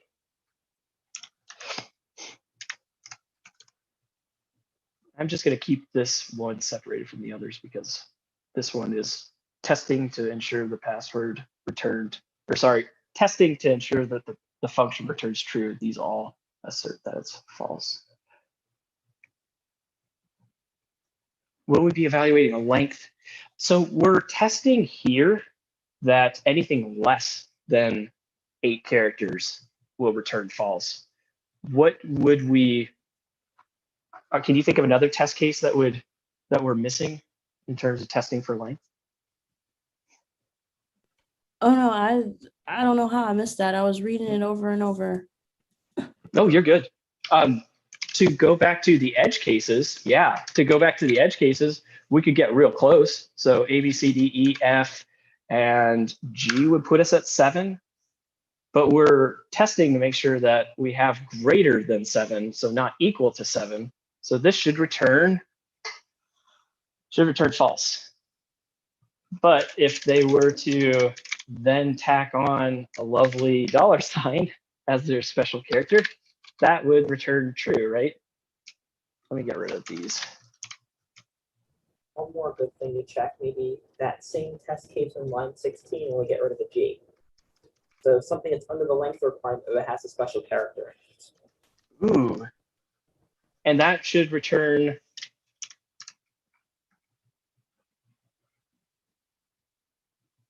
So it's, yeah, exactly. It should return false. It's technically under, it has a special character, but it's not of the length that we want, so false. Now had a very good question. We somehow iterate over an array of commonly used passwords and pass a variable in the console out assert. Yeah, that's a good point. Yeah, no, you don't have to write everything out. I'm going into gratuitous detail here to illustrate from scratch how you would do this. You could definitely make this a lot cleaner by maybe a for loop or something to help automate this a little bit more. Also, I want to add that there's kind of another flavor of testing you'll see that it's done where people will have sort of table where like it's like a table of like a situation you do and then like a required outcome. And a really common thing you'll see is like a multiple dimensioned array, where like the outermost dimension is like a list of test cases and like a bunch of like parameters, and then you have like a loop that loops over that, and you like test each of those things and make sure they all work. Kind of where like I think Nathan's kind of heading in that direction, but I don't think it's something that's going to be covered in this module, but you'll see that sometimes. Yeah, so we could get all fancy and we could build us up an array of dictionaries that have a input that we're going to feed in and an output, which we would expect false. And then we could write a for loop that iterates over test map and calls each of these with console assert. You can definitely do this in a much more concise and clean way. I do want to be. Go ahead. I do want to point out though, so while that sometimes can be good, something that you'll find with time is the simpler your tests are to understand and read, the better. In particular, like writing tests, yeah, when I write tests, I write it very differently than when I write regular code. In regular code, things like dry, do not repeat yourself. It's probably something you've heard thrown around, like as a principle, where like you want to try to have a single point of truth, like where like everything lives. You're not trying to repeat yourself over and over and over, like getting rid of implication when possible. When tests, at least my own personal style of it, I tend to repeat myself and try to make things as simple as possible to understand. Because there's nothing worse than trying to debug your test code when you should be debugging your regular code. Like I always prefer to make my test code as simple and straightforward and like not sort of branching, like, because like if you look at what Nathan's got here, like each of these cases is very straightforward. You can read through this and understand it.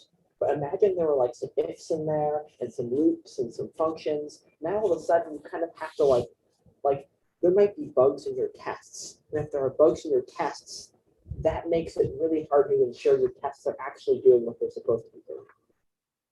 So it's a trade-off. Like there are, just like with everything with software, there's pros and cons of doing it in different ways, but that's my perspective on it. Metaprogramming, writing a program within a program. So you got a program for writing your tests. I echo what Ryan is saying. Yeah, I also like having my tests be very straightforward and very, yeah, you don't want to read another program when you're trying to understand how a program's already being tested. So tests don't have to be dry. I mean, really, no code has to be, but yeah. Like, at least when I write tests, I don't emphasize that. It's like something I'm going into the process thinking about. Like the downside to making dry code is it's more abstract. That's like both good and bad. Like abstraction makes things seem simpler. It like hides all the complexity. With tests, I'd much rather any sort of complexity be up front and center so I can see it, because I need to be really confident I understand what that test code is doing. Does that make sense? Yeah, because I mean, they're just tests you're doing. They're not actually in the code. Yeah. Yeah. So, I mean, there may be more eloquent ways of doing it, but maybe that's a lot of energy to make them eloquent when just like what we have here is going to work fine to figure it out. I'll say that at least for me, as I've kind of developed as an engineer, every single time I've spent a lot of time writing really complicated tests that are like crazy and like do something nuts, they've been like significantly less useful. Like the more useful test, the most useful tests I've written are like the ones Nathan has here, where they're like step by step, line by line. Like to me, this is the most helpful tests like the most helpful style of testing. But everyone has their opinions there.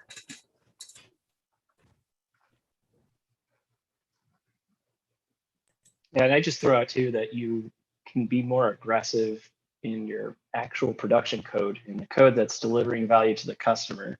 You be a bit more aggressive with dry there than maybe in the tests. Not to say that you can't build programs into your tests that help speed things up, but yeah, everybody has their own preference.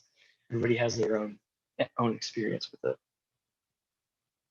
Okay, so if I go and flip open my browser and run the app, does anybody know what I'm going to see in the console?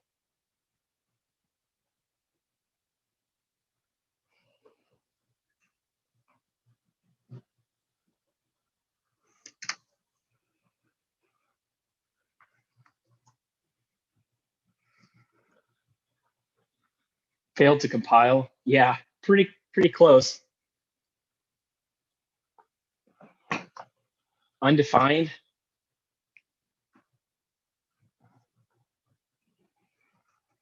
Let me show you. So super quick recap, summary. Got a function, it always returns true. Got a bunch of tests that are asserting the behavior of what that function should do. Okay, let's go look at it in the browser. Holy moly. we got lots and lots of assertion failures, and for good reason. Man, that breakpoint just keeps coming back. We got lots of assertion failures, and that's because our function doesn't do anything. It thinks that every password is valid. It's always returning true.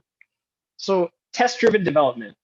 We haven't written a single line of code for is password valid, except for returning true. But we've written all of our tests. So now we have the blueprint. We have the framework for actually writing code. So let's do the fun part. Let's write the code.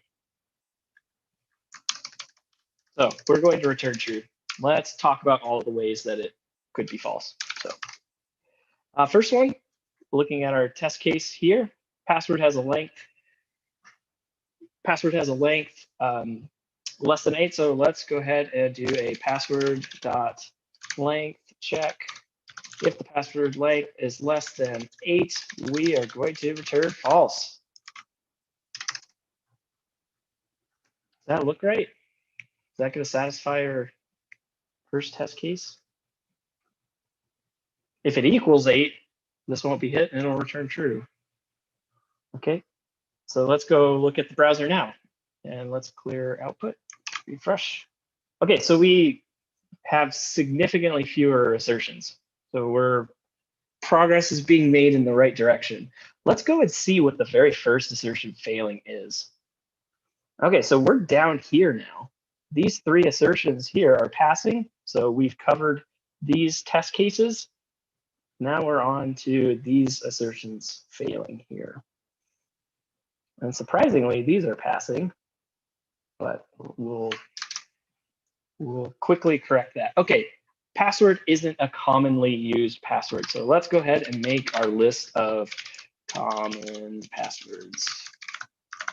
We said that the common passwords were something like password 1. What else? This. Okay, so we've got some common passwords here. Let's go ahead and use, let's use array includes. So common passwords is an array, and it has a method called includes, where you can do a search over an array of strings. So we're going to see if our password is included in any of these common passwords. And if so, we should return false, because we don't want them using any of these common passwords. Okay, let's go look at the browser. Let's see, have we made any progress? Breakpoint keeps coming back. Okay, now we are down to 1 assertion. So let's go ahead and click on that. So we're failing right here. Right? We're failing on this. So that is not a valid password because it doesn't have a special character. Exactly. And right now we're returning true, which is causing the assertion to break. Okay. So I'm going to do what every developer does, and I'm going to look online at how to test a string for special characters. Here it is, fancy regex for testing all of these different possible special characters. So what we could do is say if not special characters dot test on the password. So this is with regex, this is how you test to see if there's a match. This will return true if it finds a match. So it finds at least 1 special character. But if we don't find a match, which is why I'm putting the exclamation point at the beginning, if we don't find a match, we should return false because they're missing 1 special character. Yeah, I could make this regex from scratch. Everybody's Stack Overflow sometimes. Okay, let's refresh. Hey, we have all of our assertions passing. And the reason why we know all of our assertions are passing is because there is no exception here in the terminal. So that's, in a nutshell, test-driven development. Don't write the code, write the test code first, then write the code for your function. And no breakpoint. Yeah, somehow the breakpoint disappeared. It's just great. So it seems to me after you've got all your tests coming out there, then you'd want to go back and like test for all those other special characters. And it seems like once you've written the code, you'd want to go test again based on, like, if you didn't run a test for every single thing that's there. How do you? Yeah. I would. I could go in circles, I guess, but. Yes, and that's fine. Please don't. There's nobody that's going to sit there and slap you on the hand and say, oh, you're a bad programmer because you did TDD, you didn't write all the test cases first, and you're now in this loop of improving your function. It is not a hard rule that you must do tests first, then code. Vice versa. There's nothing that says you can't write the code first and then write the test later, or mix and match the two of them. All I'm doing is pointing out different styles here. So yeah, this isn't testing all the possible scenarios. So for example, if someone entered in the password, let's say password, let's say somebody entered that and it contained a commonly used password. Should we allow that to be a valid password? I would argue no. I would say you only had then at this point, you only really have, let's see, 5 characters of a unique password, and you have 8 characters of a commonly used password.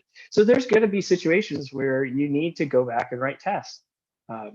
There's no rule saying how you should do this. I'm presenting to you guys, there's multiple strategies for this.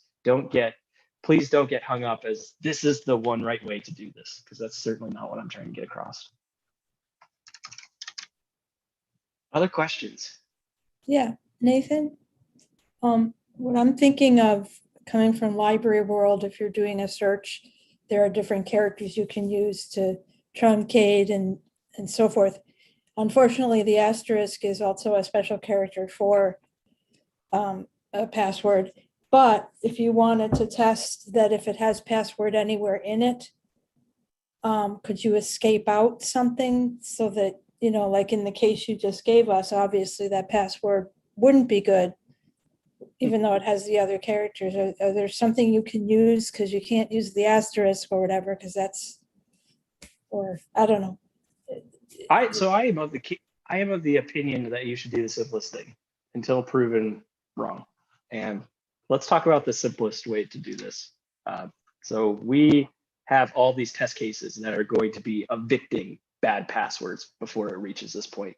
So if we wanted to test to see if common passwords contains, if our password is made up of a common password, I'd go real simple. I'd do something like, let's call this something like found part of a common password. I'm also of the camp that your variables can be extremely long if it deserves a really good name. Okay, so found part of a common password. So what do? We would for loop over each common password.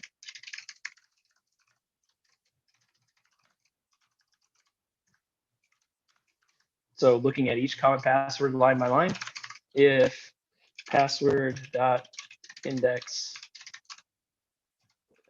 index of this common password, so we contain part of that in our password, then found part of a common password equals true. And heck, we could break out because we found something. And then if we found part of a common password, we could just return false. Or even simpler, I know Ryan's like chomping at the bit here.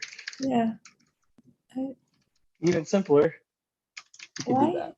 Why greater than -1? Because that would be 0. Yep, an index of, if the match is at the very beginning of the string, will return 0. Right. So which you could also do that. But I am just, my muscle memory for some reason with index of So always does great. If password's at the very beginning, if it's at the very end, or if it's in the middle, this would Right. address all three?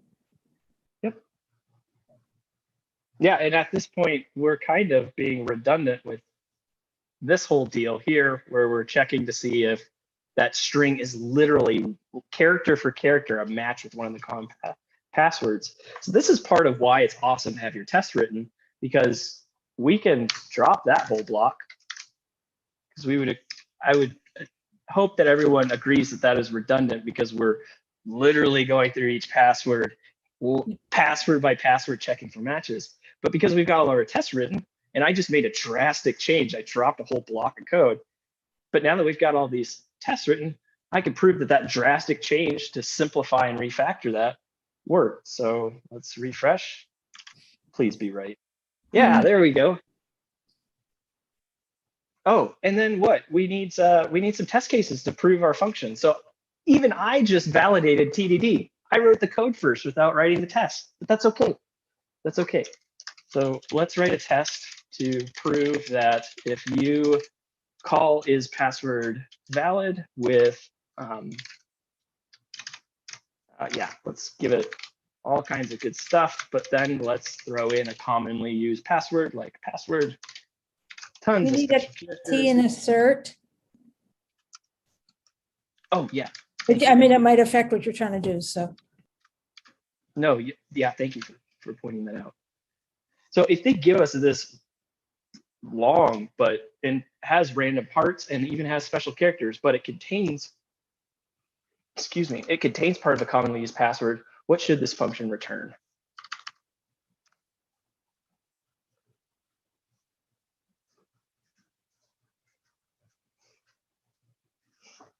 It should return false, right? Because we just added that block. Okay, let's refresh. And we're paused on a breakpoint again. Breakpoint is back. Play button. There we go. Now all of our exceptions are, we are not raising any exceptions. So all of our tests are passing. Hey, Nathan. That's it. Go ahead. This is Latonia. Can you explain the break again? I'm sorry. No, don't. That's my silly debugger. I use Firefox. For some reason, it keeps throwing a breakpoint in there. Oh, I see. So that's why you put break into the code, so it would stop doing that? Well, I don't know why Firefox is doing that. I think I put a breakpoint in this last night when I was practicing this, and it just stayed in here. Okay. I have no idea why it keeps getting re-added. All right, thanks. Mel had a good question. He asked, can you make testing code reusable in React, login screens, etc.? Yeah, I mean, with all that you've learned today, with all I've shown you today, no.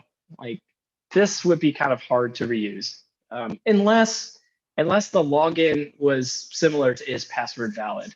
Like, let's say we had another function, like is username valid? Like, we've got this, and we're just checking password. So let's say we implement the function to check usernames. What would some rules be? Like, you can't take the username admin. Your username must be at least 8 characters. So it could have its own set of rules that look very similar to the same kinds of things we're testing with is password valid. So could you set it up in such a way to reuse some of these tests for another function? Yeah, but from experience, I've found that to generate the code necessary to make that reuse possible would make it a little hard to read in here. So if you can do it in such a way that it's not hard to read your tests and it's not hard to understand how your code is being tested, by all means, reuse as much test code as you can. If you start building a program in your tests to test your code, if you start getting to that point, I would recommend maybe reevaluating and just writing up the test cases for that additional function.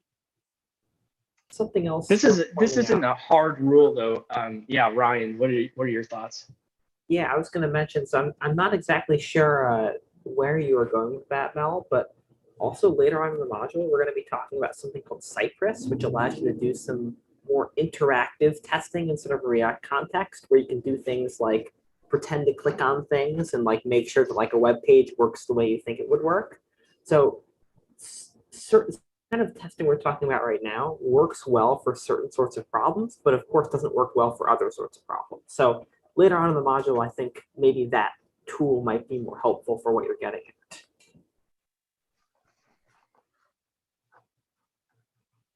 Yep, your React app does include test files. That's jumping ahead a little bit. We will talk about that tomorrow because you're absolutely right. React app comes with something to run tests, and they are much better than what we're doing today. But similar to like how, you know, in school, how you'd learn the longhand version of doing something before the shorthand, that's where we're at right now. Okay, that's it for the stuff that I wanted to show. I do want to go over the homework really quick for tonight, and then let you guys have at it. So if there's any more questions, let me know. Otherwise, I'm going to jump into homework.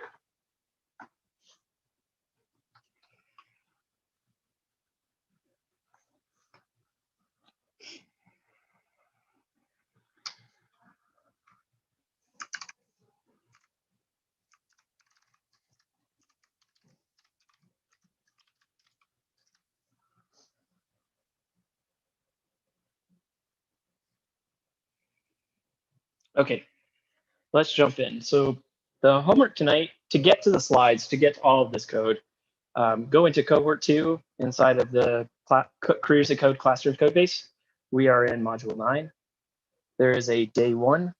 There's also slides up here in the root of this folder, so feel free to look over those. But inside of day 1, there is a learning TDD, which is what we just did. I will push up the complete version. It will be learning-TDD-complete. So if you guys want to reference what we just did, it'll be up there. Then there's this homework folder, and I'll upload this to, I got to figure out how to use Google Classroom. I've never used it before, but I will figure out how to do that after this. But let me show you what the homework is for tonight. So you would go here into this folder, into homework, and there's already a Create React app in here. So you can hit npm start and it'll do all that fun stuff. The homework is inside of source, and there is a file called codebreaker.js, which is where you will do the homework. Let me quickly show the app.js. So the app that you can spin up and run locally is a quote unquote code breaker. So when the app starts up, it picks a random 4-digit number, and it allows you to make guesses at what that number is. And you can guess high and low, and it will tell you high or low.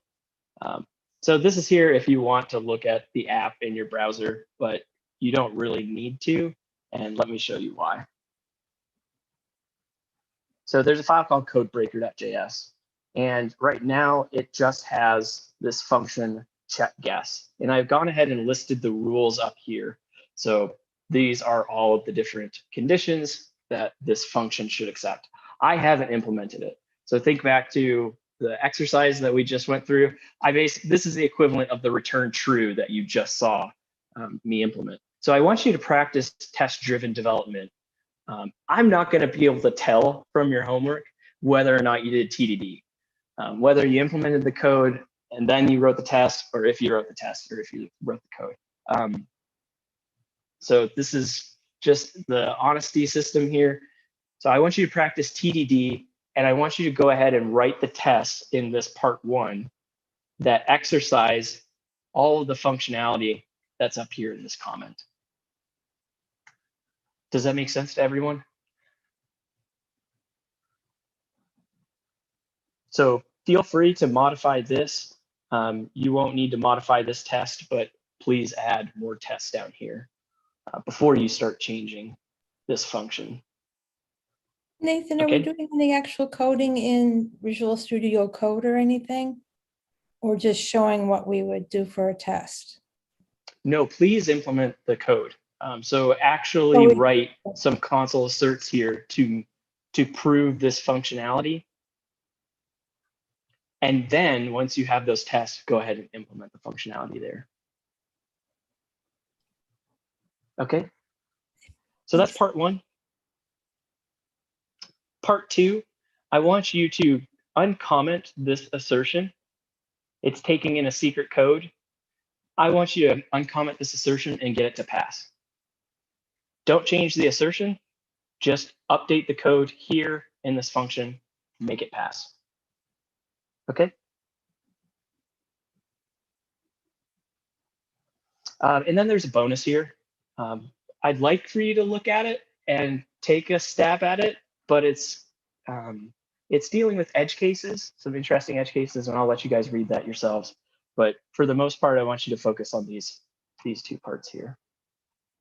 And I've got doc strings in here that explain what I just said, but does that make sense to everybody?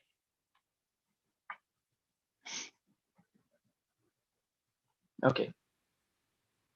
When you're done, just send, and I'll go ahead and I'll start working on the Google Classroom and sending out this assignment. But when you're done, just send me the contents of this file when you're done. Don't feel like you need to push anything to GitHub or anything weird. I'd just like to see the contents of this file when you're all through with it. Hey Nathan, is this due before class tomorrow, or do we still have until Sunday? I would really, really, really like if you guys did it before the next class, just because this isn't, I'm not keeping score for funsies. This is really just to see if you guys understand the material, because we're going to keep building on top of this. So if you think that you can, I don't want anybody to get stacked up on homework. I'd really appreciate it if you guys could get this done before we meet tomorrow. If you can't, because you've got something else coming up, just let me know and we'll figure something out. But please try to have this done before next class.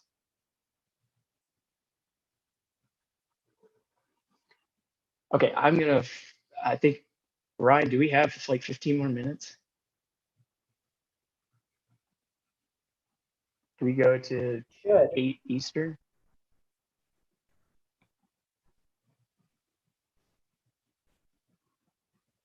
We have 45 minutes. Oh, wow. Okay. So I'm going to go work on the Google Classroom stuff. Here is, does everybody know how to get to this folder in the careers and code? Who doesn't know how to get to this folder in careers and code? Also, I'm pasting in chat if anybody wants the direct link. That's where the file is at. But Can you also do this put from that your in Slack?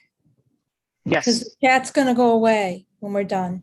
Okay. I put it in All right. Slack already. Thanks. Thank you. Thank you, Ryan.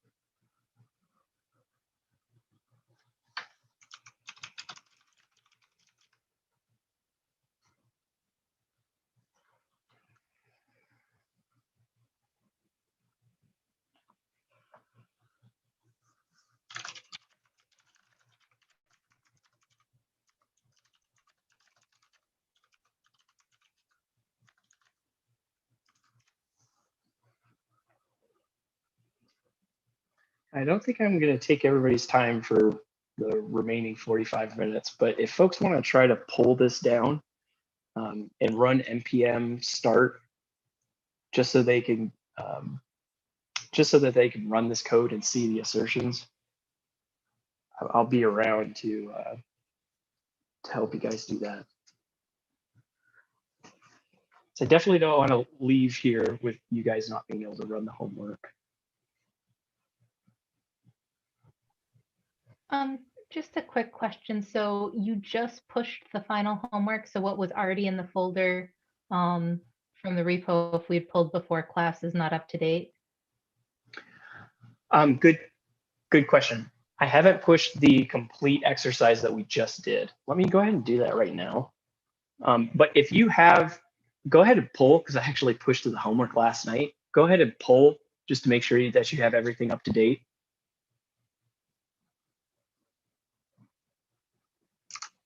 And then right now, I will go ahead and work on pushing up that completed.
Okay, for anybody that wants it, I've pushed up the exercise we just completed.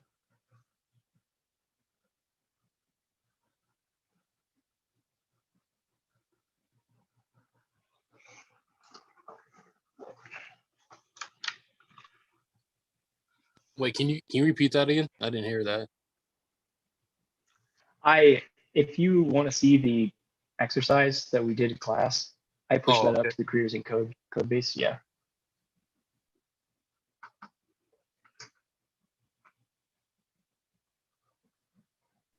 And Nathan, we've been putting stuff like that in the CIC student pasted code channel on Slack as well.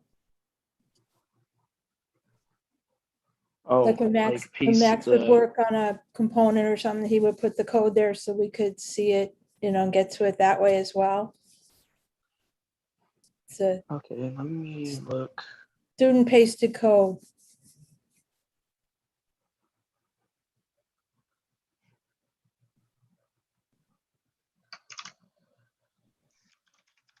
This is one more way we can get to it, just, Yeah, so I put a link in there. That's the file that we were working on.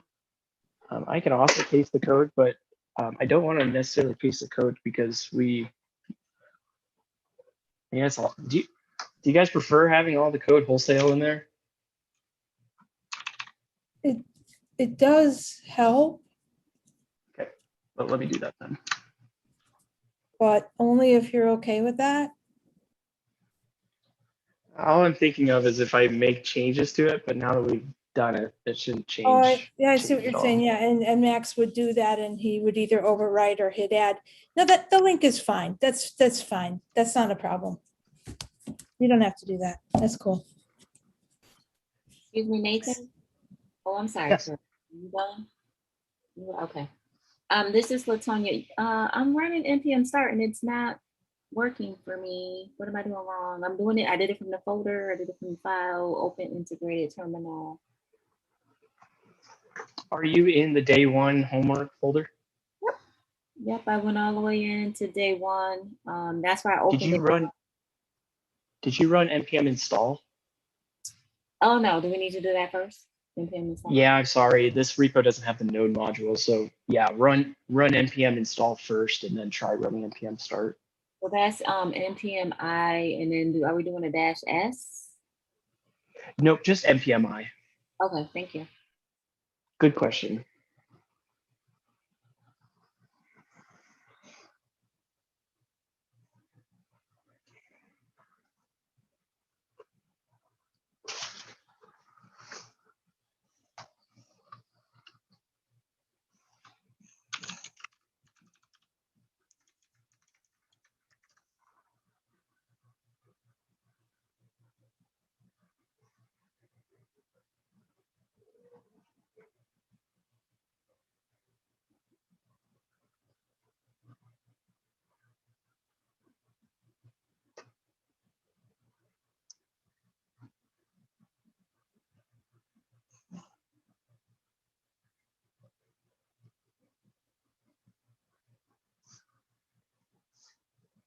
Can anybody tell me what the last assignment was? Was it assignment 56, create an ERD? No, that What's the wasn't. last assignment? The last one was our getting our login stuff to work. Okay, Y'all said it's 50, number 59. 59.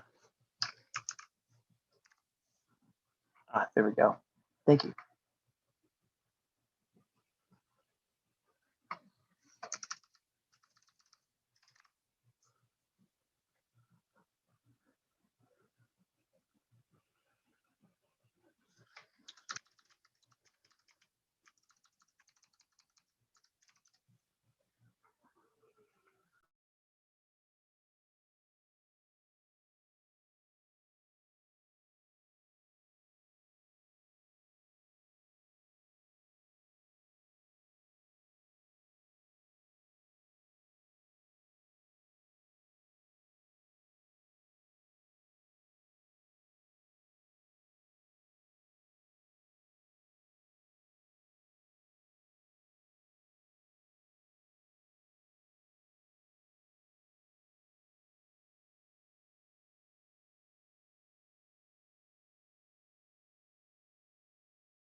Latonia, did npm install, npm start work for you?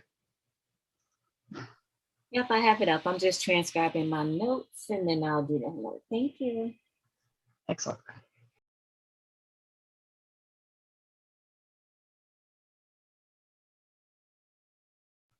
Is anybody else having problems getting the homework installed and running?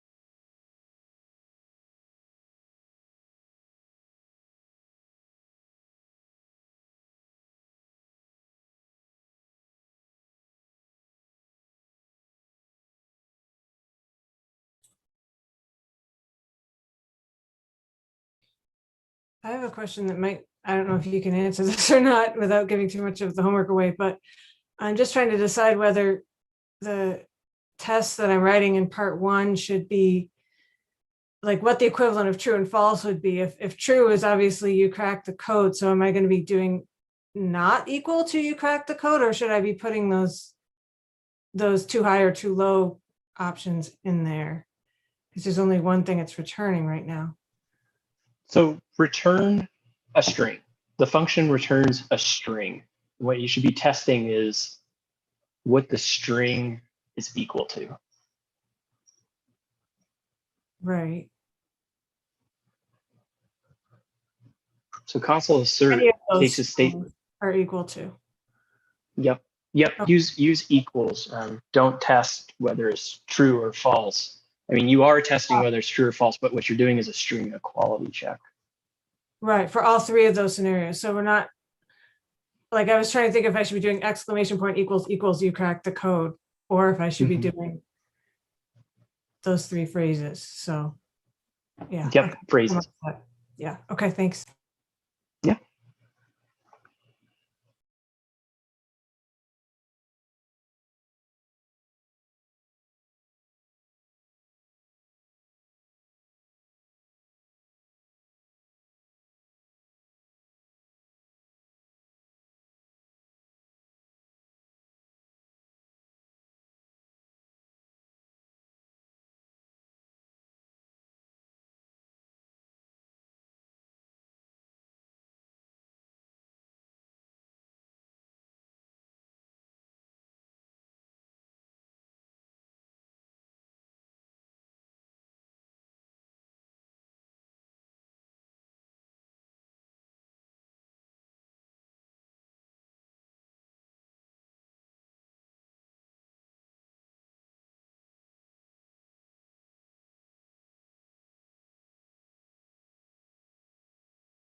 I'll be back in 1 minute.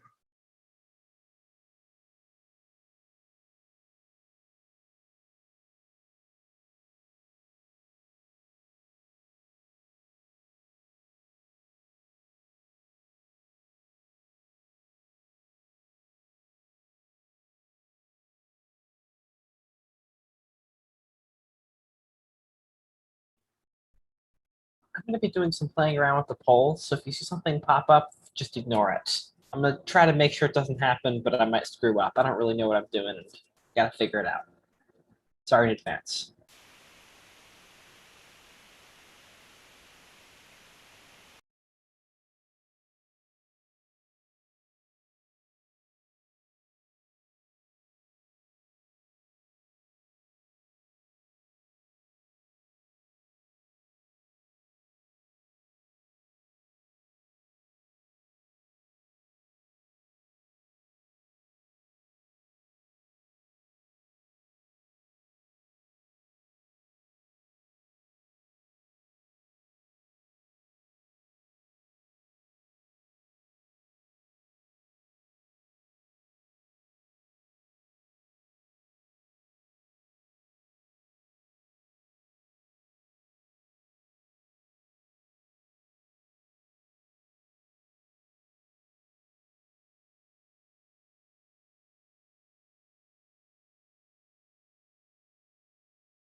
Okay, I'm gonna do one last call for anybody that's having problems setting up the app.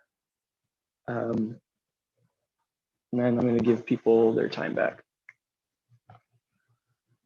Anybody having problems getting homework up, anything confusing?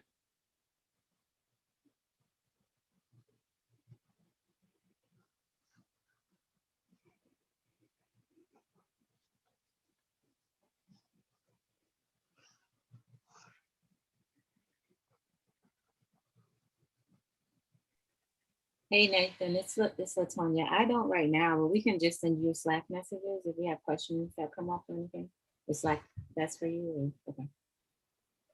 Yeah, that'd be great. I'll be online this evening, and then if you have any questions, send them to me tomorrow morning, and I'll look at them then too.